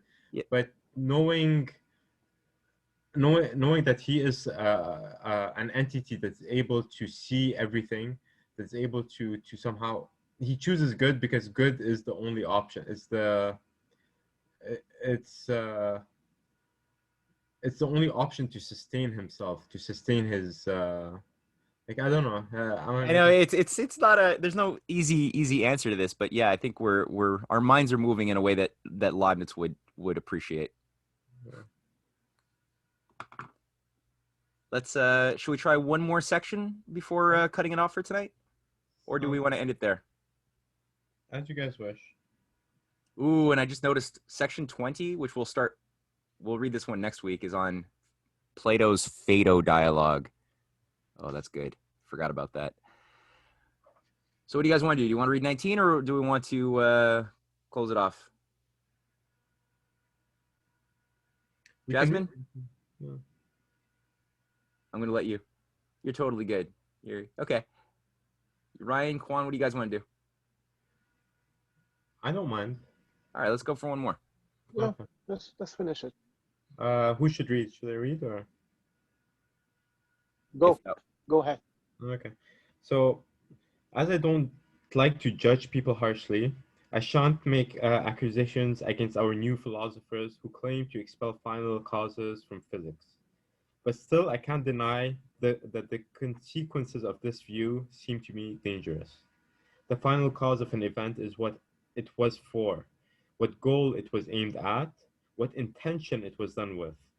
Its efficient cause is what makes it happen, causing it from behind, as it were. A tidal wave might have as its efficient cause an undersea earthquake. And if it had a final cause, it might be to punish the people in a sinful coastal city. It is especially dangerous. By the way, for anybody listening on an MP3, that was not Leibniz's words. That was the translator. Yeah. It is especially dangerous when it is combined with the view I refuted in section 2 of this discourse, which seems to go as far as to eliminate purposes altogether, from theology as well as from physics, as if God acted without intending or aiming at any end or good. Against this, I hold that it is to final causes that we should look for the principle of all existent things and of the laws of nature, because God always aims at the best and the most perfect. I freely admit that we may go wrong in trying to work out what God's ends or purposes are, but that happens only when we want to limit them to some particular design, thinking he had only some single thing in view, whereas in fact he takes account of everything all at once. So for example, it is a great mistake to think that God made the world only for us. Although it is true that he did make it, all of it, for us, and that there is nothing in the universe that does not touch us. In brackets, Leibniz uses the same verb here as one saying in section 15 that all changes touch all substances, and which is not also adjusted to fit the concern he has for us, in accordance with the principles laid down above. So when we see some good effect or some perfection that happens or follows from the works of God, we can safely say that God intended it. We sometimes fail to act well, but not God. He doesn't do things by accident. This is why, Far from risking exaggeration in this, like political observers who go to absurd lengths in attributing subtlety to the designs of princes, or like literary commentators who look for too much learning in their author, one could never overstate the complexity of thought that this infinite wisdom involves. On no subject do we run less risk of error so long as we only make affirmations and avoid negative propositions that limit the designs of God. Everyone who sees the admirable structure of animals is led to recognize the wisdom of the creator of things. And I advise those who have any feelings of piety, and indeed of true philosophy, to avoid saying, as do certain self-proclaimed freethinkers, that we see because we happen to have eyes, but not that the eyes were made for seeing. If one seriously maintains that these views that hand everything over to the necessity of matter or to some kind of chance, although each of these must seem ridiculous to those who understand what I have explained above, one will have trouble recognizing an intelligent author of nature. For an effect must correspond to its cause. Indeed, the best way to know an effect is through its cause. If you introduce a supreme intelligence as the organizer of things, it doesn't make sense to go on to explain events purely in terms of the properties of matter without bringing in the organizing intelligence. It would be as though, in explaining a great prince's victory in a successful siege, a historian were to say, "It is because the small particles of gunpowder released by the touch of a spark shot up fast enough to impel a hard, heavy body against the walls of the palace, while the particles making up the strands of copper in the cannon were so densely interwoven that they were not pulled apart by that speed." Instead of showing how the conqueror's foresight made him choose the appropriate time and means, and how his power overcame all obstacles. I love this because I love Plato's Phaedo dialogue on the immortality of the soul, and that's purely what this is. When he's getting at Socrates' example of him as a young man trying to find a good teacher who would take into consideration the role of intention and mind in nature, and he finally found an Anaxagoras, and he's like, "But I was so disappointed because when I wanted to know why the arm moves, Anaxagoras would just say, oh, it was because of the bone moving at this degree and the muscles flexing this much," and it would just be an infinite divisibility where he'd never actually address the mind that moved the muscles, right, to make a point. It's really, really great. But this is exactly what Leibniz is saying here. That's why the prince won. How stupid would it be if somebody said, "Oh yeah, they won the battle because they used gunpowder that had this spark that you could measure and propel this cannon." And no.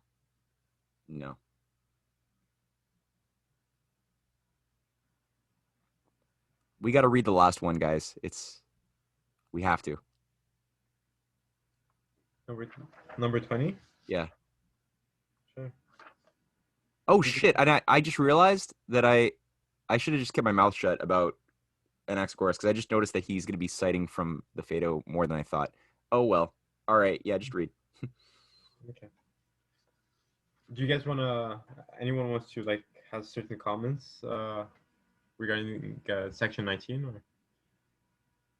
Well, I would say that we gave all the comments necessary for section 19 before reading section 19. Yeah. Okay, so in this case, let's just continue. So this reminds me of a beautiful passage by Socrates in Plato's Phaedo, which agrees splendidly with my views on this point, and seems to have been aimed straight at an over-materialist philosophers. This agreement made me want to translate it, although it is a little long. Perhaps the sample will stimulate someone to make available to us many other beautiful and solid thoughts to be found in the writings of this famous author. Yeah, and there were not all of Plato's dialogues were yet translated at that time, so yeah, it was a big fight to still fully do translations. Okay, so in quotes in brackets, at this point, there is a gap in Leibniz's manuscript into which he wrote the passage from Plato's Phaedo, where Socrates ridicules Anaxagoras, who introduces mind but does not make use of it, is to be inserted. He had included an abridged version of that passage in another of his writings a few years earlier. That version constitutes the remainder of the present section. Yeah, I should have kept my mouth shut. Okay. So, the start of quotation from Phaedo. It is Socrates who speaks. So Socrates says, I once heard someone reading from a book that he said was by Anaxagoras, containing these words, all things were caused by intelligent being that set them out and embellished them. This pleased me greatly, for I believed that if the world was caused by intelligence, everything would be made in the most perfect possible manner. That is why I believe that someone wanting to explain why things are produced and why they perish or survive should search for what would be most suitable to each thing's perfection.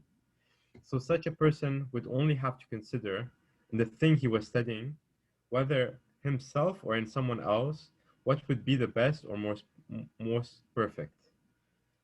For someone who knew what was most perfect would also know what would be imperfect, for the knowledge of either is knowledge of the other. Considering all this, I rejoiced at having found an authority who could teach me the reasons for things. For example, whether the earth is spherical or flat, and why it is better that it should be one way rather than the other.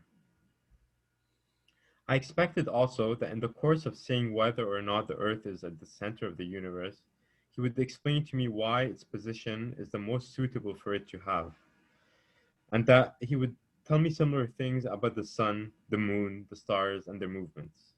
And finally, that after having told me what would be best for each thing in particular, he would show what would be best overall.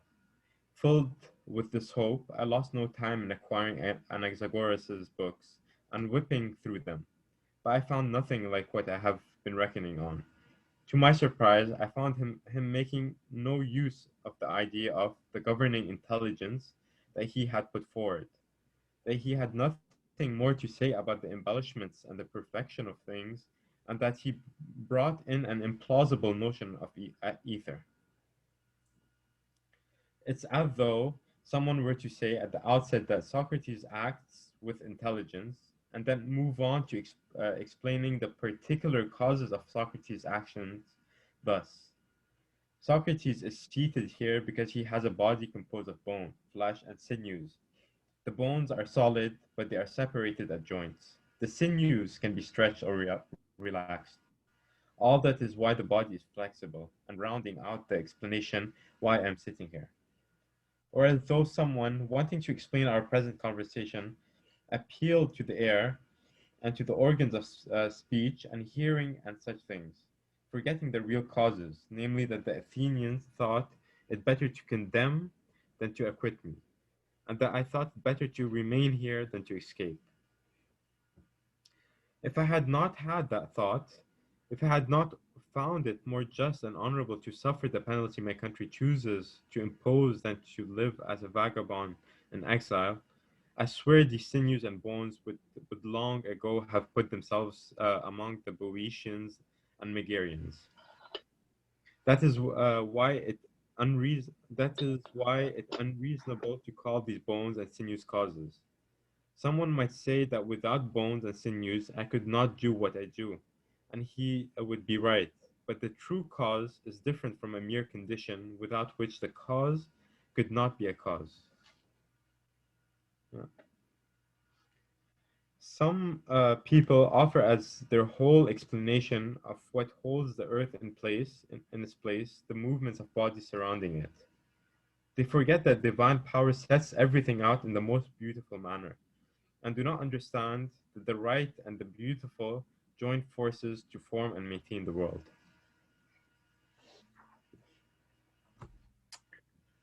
So Yeah. good. So good. And yeah, we're definitely going to read the full Phaedo dialogue after we finish this. I think that'll be the best thing.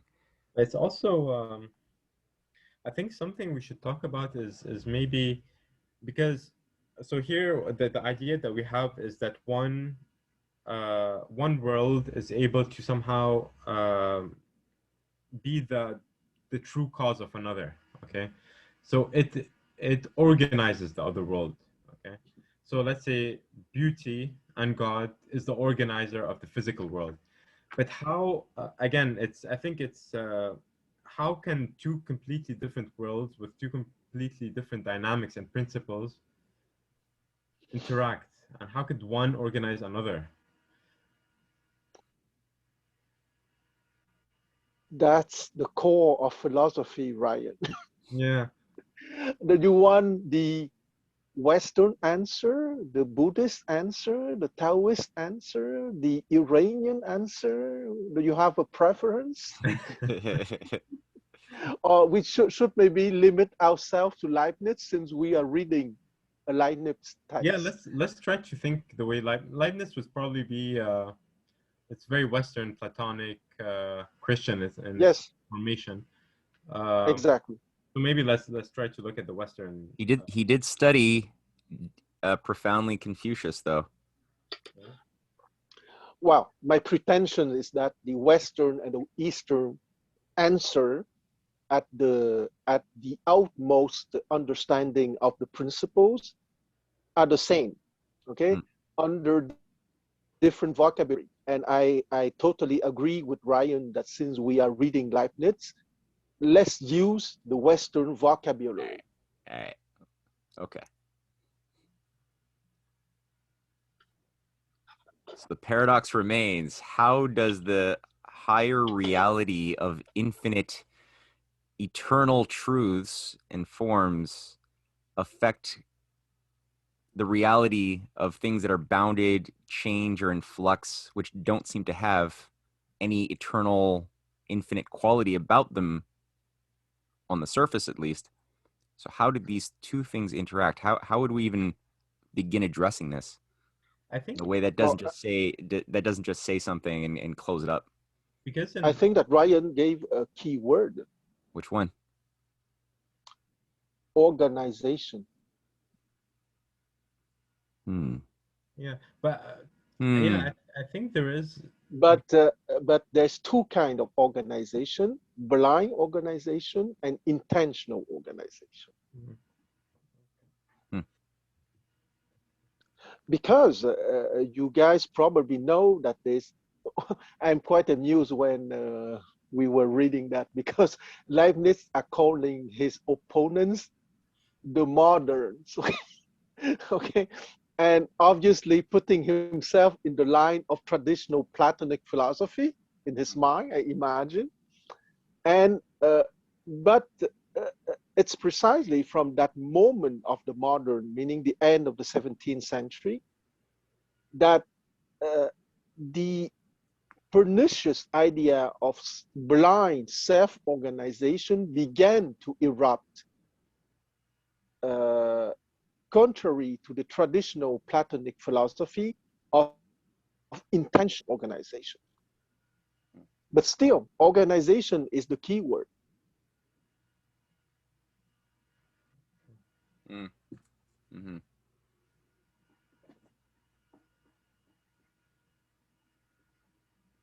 Yeah. Yeah, and I think also within can God create God in his act of creation, is he able to create himself? Eureka, what do you think about that one? If God is perfectly powerful in his act of creation, could he create himself, or is there an absurdity there? I'll try to answer it as best as I can, but my view right now is that he created creation. So maybe that's just within our realm of thinking. Yeah. Would it be less good if he recreated himself several times? Because wouldn't creation be so much better if it had 3 perfect creators instead of just 1 or 20? Or would that be less good? Would that be less reasonable? I have another question. Is it possible to have many ultimate principle? If we say one possible synonym for God is the ultimate principle, is it possible to have many ultimate principles? What was the question again? I'm sorry. As, as If we accept as a synonym of God ultimate principle, my question is it possible to have many ultimate principles? in the pagan narrative, each god was not an ultimate principle in of himself, right? Exactly, but there I would say that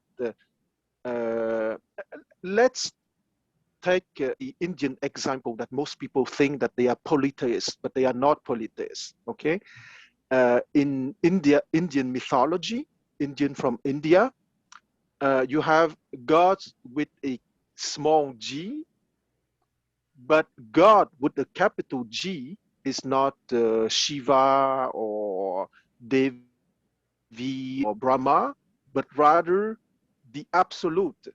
Okay, so here we can have a problem of vocabulary or of misunderstanding, because if you study very well all the religions of the world, of major civilizations, and Indian civilization is certainly a major civilization, they all monotheistic, but people can misunderstand them and think that they are polytheistic.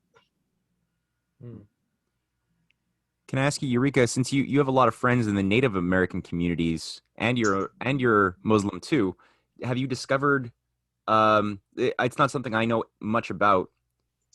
Are there many gods or spirits? I mean, how does God express itself in Native American, your typical Native American religion? I would say it's almost identical to what Kwan just mentioned, where the foundations are all based on monotheism. But I think throughout times, the belief system has been changed by different groups. And then you have the different tribes and clans with the different beliefs that are not similar. They have different ways of doing ceremony, different ways of worshiping. So it's very, very similar. Do they have a Yes. book or like a guiding book? No, actually everything is passed down orally. Their teachings are all oral teachings, and it's passed down from the one generation to the next.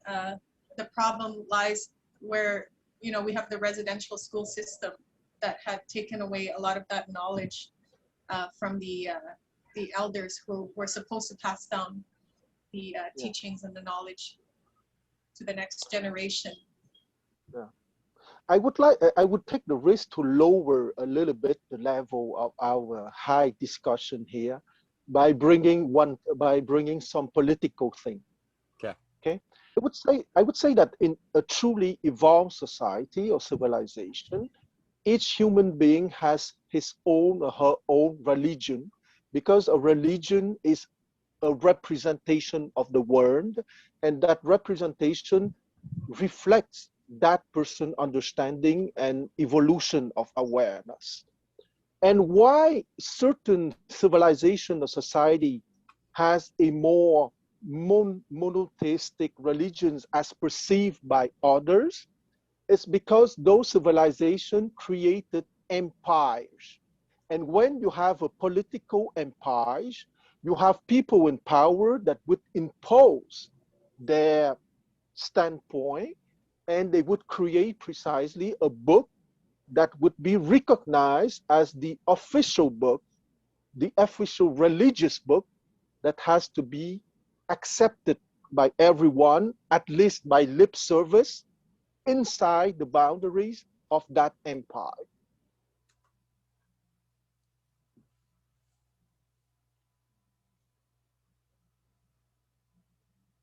It That's a bit, that could be a bit controversial though. Like, are you saying that all religious books, in your opinion, arise specifically because empire? Oh yes, even I would just not to offend any group outside my group, I would take Confucianism. Okay, Okay. there is a teaching of freedom and understanding and of evolution of awareness inside Confucianism. But when the Chinese Empire decided to choose Confucianism as the official doctrine of the empire for the ruling elite, it created an official caucus in 136 BCE that would be the reference for everyone. Okay, when I would not keep my promise, I would take another exam outside my civilization. When Emperor Constantine in 325 decided to convoke the Concilium of Nicaea to decide on what is acceptable or not acceptable within Christendom, many fringe opinions that were valuable in terms of thinking were set aside because the empire needed a unified religious standpoint. Yeah. And it doesn't remove the intellectual value of what happened in 325, but it has a political foundation. It seems like a broader study needs to be undertaken on this to examine some case studies of various, like, undoubtedly, I guess it's true, like this there was things like the Septuagint before the Council of Nicaea that still had a variety for hundreds of years of books from the Bible, but like you said, a lot of them were not brought into the post-Constantine, post-Nicaea version of it. Some were flushed, some were edited. So in that sense, yeah, like having one codified book, probably the same for many other cultures. Yeah, okay. There's political institutions that affect the evolution of religious books that shape religious experience over time. I think that Exactly, there's merit. There's merit to but what you're saying there. Yeah, I mean, yeah, because in a truly advanced civilization, religion is something personal. Okay, so each one will build his or her own religion. Okay, and there's no need for, because you cannot have the same representation of the world for everyone. I'm not saying that science is not possible, unless that you call science a religion. Okay, but science is the ultimate, uh, is the common adventure. Okay, because you can demonstrate scientific results, you can use mathematical formulas, you can use common sense, and you can use ultimate metaphysical principles. But religion, in the more ordinary sense of the word, if you're truly in an advanced society, there's no need for unification in terms of religion. Its ultimate principles is not religion. interesting. Okay. I don't know. Eureka, you have a thought?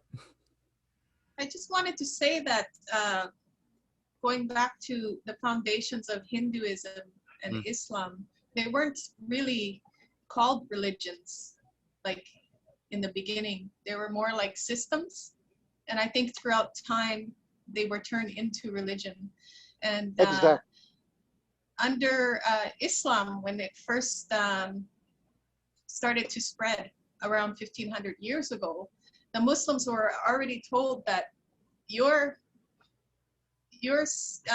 belief system is going to be broken up in the future into about 73 different sects. So I guess it's just a part of human history that the Muslims were warned about, that what happened in the past will happen also to you in the future. They were Exactly. told. And I would, This is new. sorry, I never heard about this. So there was an idea already at the early days of Islam's origins that it would be splintered up later on into specifically 73 groups. Is that what you were saying? I didn't know that. That's right. I don't remember if it is exactly in the Quran or in the actual Hadith teachings of the Prophet, but it says that Christianity and Judaism will be broken, I think, into 72 different sects, and then Islam will be broken into 73 Oh yeah. different Yeah, sects. yeah. Yeah. So we were actually warned about that right at the beginning. But was it given like as a Islamic. Was it given like as a warning, like unless you stay firm to your principles, this is going to happen, or was it like this is going to happen no matter what? It was more like this is prophecy. Oh yeah. That it will happen. Yeah. Yeah. Because it's human nature or so. Exact. And I would like to go back to what you said, Yorika, about Hinduism, okay? Because what we call in the West Hinduism, the Indians, they don't call it Hinduism, obviously. They call it Sanatana Dharma, okay? Meaning the eternal law, okay? We can take it in the singular, or we can take it in the plural, this eternal laws with an S, okay? So it was a school of discovery of principles, of ultimate principles. And because of human nature, because of politics, it broke down into different sects, okay? And it's political. Kwan, why did you say that religion, so you're talking about modern society and religion, that the more advanced a society becomes, the less the need for religion will be? Well, I think that my opinion is that I think we should distinguish between the adventure of knowledge, of going into the essence of eternal principles. And I think that by discussion, by dialectics between educated human beings, we can have a common path, okay? If you want to call it religion with a capital R, I don't mind, but I prefer to say school of truth, a school of discovery of the ultimate principles, okay? Like the Indians at the beginning, they called it Sanatana Dharma, okay? Meaning the eternal laws. However, religion in the sense of rituals, of community, of personal preferences, I think that it should be left to each one to decide for that kind of thing, okay? It's very rare in the modern nations nowadays that you have a state religion. They still exist, of course. You have nations with a state religion or with a majority of people following one brand of religion, and that's fine for me. It's a result of historical evolution. But what can bring everyone together is the journey into the discovery of ultimate principles. Mm-hmm. It's not exactly the same. Mm-hmm.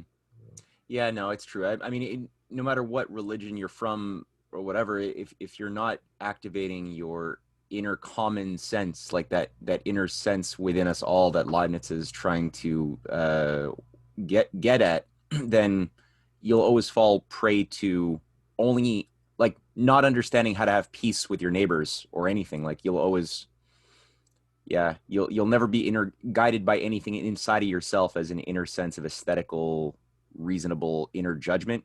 You'll always be saying, okay, something is good because my Bible or whatever text says it's good, says so, and that's why it's good. And it's like, yeah, that says something. That means that your Bible or whatever should be taken seriously, but it's not sufficient to say that that's why mercy is good or forgiveness is better than revenge because God wants it. That's not a satisfying. There's a better reason. That's true in all religions in all time, exactly. Despite the fact that most every religious textbook teaches that lesson in various ways too. Yeah.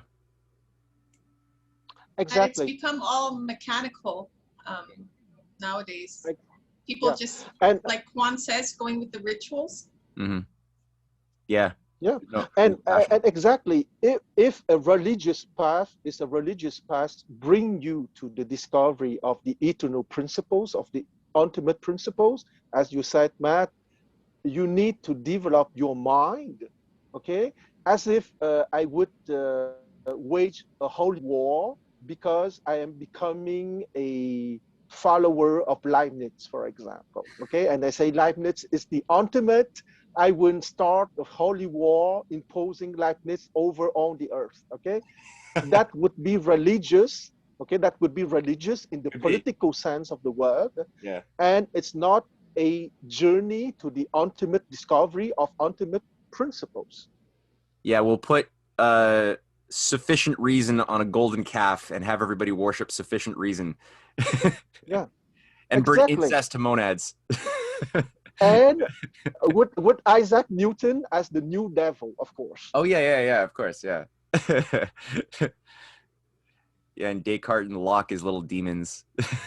Exactly. Oh, that's funny. That's really funny. Yeah. And it does, but it means that maybe certain productions, philosophy or literature, maybe a certain production is better than others to help people to walk that pathway to the discovery of the ultimate principles. And I agree that Plato or Leibniz are probably among the best of those human creations. Mm-hmm. And music. And music, of course, music as the upper part of dianoia. If you want to go to dialecticon, if not, you will be stuck at mathematical formula, meaning the lower level of dianoia. I was just having a conversation with Jerry. He was feeling a bit sick tonight, so he apologized for not being with us. But he recommended that we even perhaps read the Phaedon dialogue next, which was Moses Mendelssohn's translation of the Phaedo, but he added some Leibnizian theory into it, so it's a bit modified. Again, on the immortality of the soul. But Mendelssohn is a guy who was trying to do this in Reformed Judaism, right? And he was doing battle with all of these like Orthodox Jews who were trying to say that it's impious, it's against God to allow music in the synagogue. And Mendelssohn is like, but music is beautiful. it like let's bring this into like our prayers as well. Why do we have to treat this like it's a corrupting influence? And he did. So, but he also translated. He was a Leibnizian who translated Leibniz, who translated Plato. So maybe that could be something we even bring in. And I would say that I would like to make another remark here. There's a big mistake in my mind in what we call syncretism, okay? Because each path of spirituality will offer something for their followers to increase their awareness. And when you try to make a melting pot of those principles, of those paths, most of the time it doesn't give good results because what is good on the Buddhist path is not necessarily a good thing on the Christian path or necessarily a good thing on the Jewish path. Meaning that those are schools of awareness with their own specific methodology, and those methodology are not necessarily good when mixing with another path. Okay, like so chemistry. Yeah. what I call half-baked, I don't know, new age. Okay, Yeah. half-baked new age would be a good word for that. I think that each should keep their own methodology if that methodology is a good one and given by good teachers. But ultimately, everyone will reach to the ultimate. And the metaphor that I use, that you can climb the Mount Everest on the north side, the south side, the west side, or the east side. But the important thing that you keep on your pathway on the east side or the north side, and not going from east to west to north to south, you will end up nowhere. Well said. Yeah. I like that. I like that a lot. You're always trying to resolve the one and the many. Exactly. And it doesn't mean that there is only one methodology. There's Mm-hmm. many methodologies, but the ultimate principles are the same at the top. Mm-hmm. Mm-hmm. It's, Amen. I find certain expressions, like for example, I find certain religions are inherently, they limit themselves based on certain, um, for example, that let's say the core of Christian teaching is that Jesus, okay, being the Son of God, took on the figure of man and descended into this world. He suffered, went through the cross, died and got resurrected. So uh, Jesus Christ. So this the relationship between God and, let's say, man in Christianity is so much more intimate. Okay, it's God is a father more than a master or someone who's giving it. But in Islam, there's no the relationship is not this intimate. You see, uh, God Himself only communicated to His prophet through the angel Gabriel in a cave, and specifically to the prophet. Um, there is inherently this detachment from the ultimate source, which is God and man in Islam. Uh, and even in certain paragraphs, they tell you like uh, all you have to do is follow the word that has been given to you through the Prophet Muhammad. Uh, there, but not more. That's why like there's a big schism between, let's say, early Islam between Sunnas and also Shia. Shias, they took on more the approach of interpretation, knowing that it's only through interpreting the text and adopting a rational point of view that you will get the truth. Versus the Sunnis who were much more political in their in the establishment of Islam, and they saw the Quran more of a political engine more than anything else. So just a way to order society. But no, just to come back to what I was saying. So I find like there are very clear limitations that every religion imposes upon itself, just through basically the relationship that the main figure entertains with God. Yes. I think based on some of the philosophical material that Leibniz laid out regarding the essence, the infinite essence of things, and the power of each thing to express that infiniteness within the universe, which is bounded in space and time, that creates the limitedness of things. I mean, religions.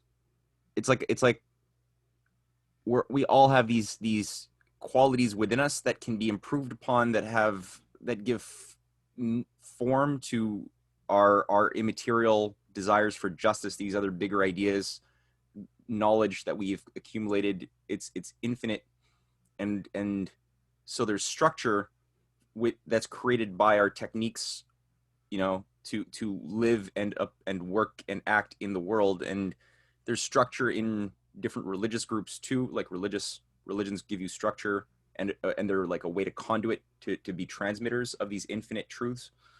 But yeah, but at the same time, that's what we're saying. So Kwan was saying that you mean whatever religion you're embarking on, okay, whatever philosophy or whatever teaching you're following, all will lead to the ultimate point. So the pinnacle of a mountain is the same, but the roads are different, to use your expression. But is that true? Is that necessarily true? Because like each no, there's bad religions too. Like there's satanic religions that won't do that. That'll you might think you're climbing a mountain, but you're actually digging. You're on a path going downwards. yeah, so Yes. And I would say that the only thing that I can say that there is not only one good religion. Okay, I think that there are many good religions, but I think also, like Matt just said, that there are some paths that would bring you rather in the underground and not to the heavens. That's for sure. Yeah. It's like Timothy Leary and Aldous Huxley. Timothy Leary recounts his discussion in 1961 with Huxley, and how they agreed that humanity had to be that the time was ripe to create a new scientific paganism and to free humankind from its belief in monotheism. And LSD was the key to this new Yeah, priesthood. exactly. Exactly. Like they're very clear on what they want to destroy and what they want to create, and what they want to create is not going to take you up that mountain. Exactly. Exactly. Because rather than to say monotheism, uh, we can say ultimate principle. Mm-hmm. But there's also something interesting within the realm of drugs. I haven't really like they were talking about even in Christianity when you're using sage and when in the church they you mean they're burning Yeah, all this sage in of itself it's a plant who has its roots. I mean, you could trace its roots to the same plant that would produce other types of drugs that are commonly used these days. Yeah. Um, and Yeah, even yeah. It's all about psych intention, though. I think if you're a Timothy Leary or a MK Ultra architect, your intention is not to enhance a spiritual experience with these chemicals, natural as though they may be. It's to they're creating a design to bring people totally irrational and to make them more malleable and pliable for some other purpose, which is not a good purpose. Whereas I think absolutely. you could find examples where these chemicals, and teosinte or whatever else could have been used feasibly to enhance a religious experience in South American cultures or whatever else it was not tied to a bad intention, and maybe it played a role within that particular cultural matrix, that wasn't destructive. is there a relationship between psychedelics and drugs and religion historically? Come on, Ryan. Of course. Okay. Once again, I come back to etymology, psychedelics. Okay. Psychos, the mind. Delios, a transformation or a shock to the mind. Okay. And or psychotropics. Okay. Oriented to the mind. So from prehistory, human beings discovered that certain substance can modify their perceptions of reality.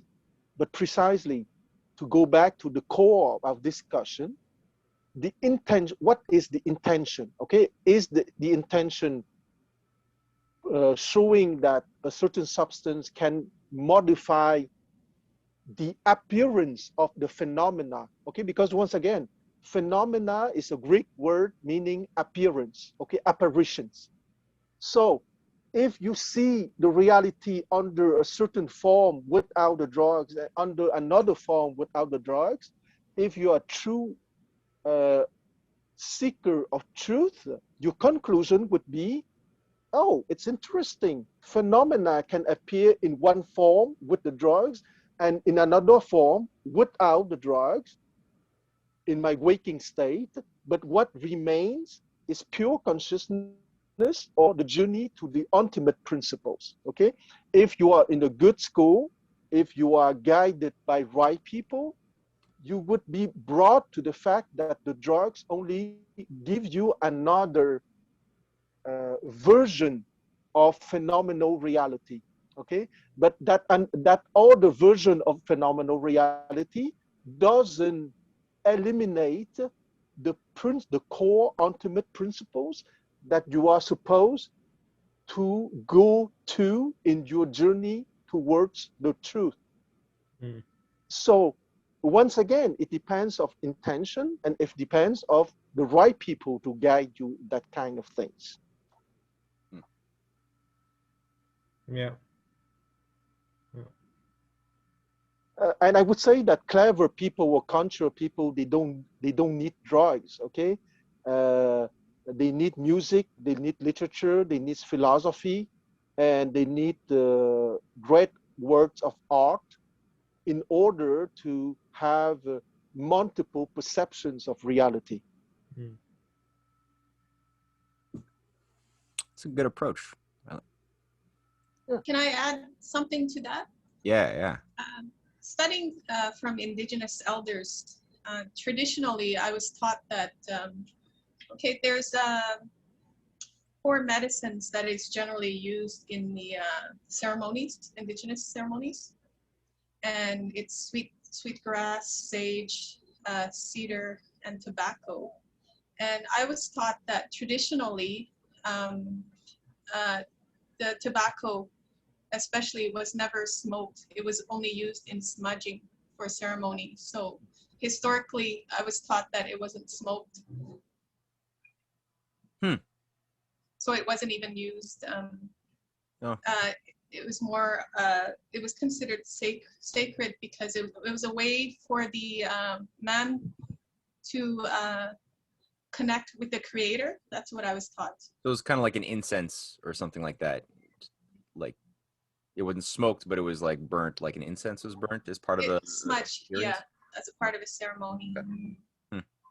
And you can see also there's this, I don't know, it's like a picture of an oracle, probably the oracle of Delphi, when she's giving, you have the smoke coming from underneath her, and then she's hallucinating, you see, and giving like, as though God came, and this smoke is probably like, I don't know, God knows, it's probably like some psychedelic herbs burning or something. Well, they were psychotropics emanations from that. Okay, and the poor woman has been utilized by the priest and to give a good show, and after that they can say anything they want to go with their political interests at the moment. Yeah, and they discovered that because they know where the location is of the cult of Apollo at Delphi, the temple, and yeah, it's on top of a geyser. They did chemical studies and found that there was a molecule in that geyser that was psychotropic. Yeah, that's been proven scientifically. So yeah, like Juan said, it's all geopolitical.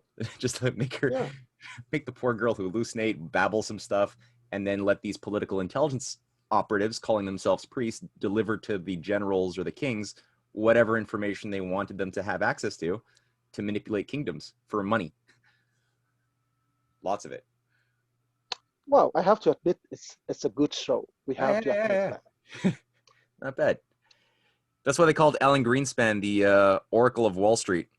The Oracle. This is actually his name.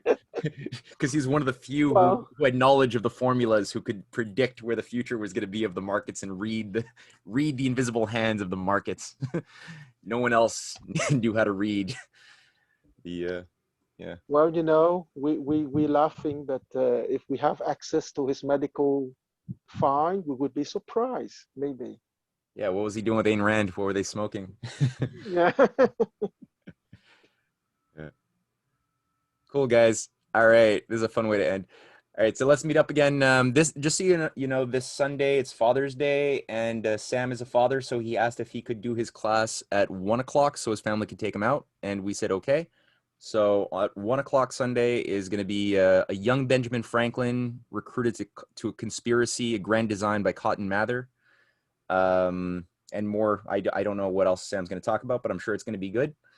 And invite your friends if you know people who you want to bring into it. This is going to be a good intro, I think.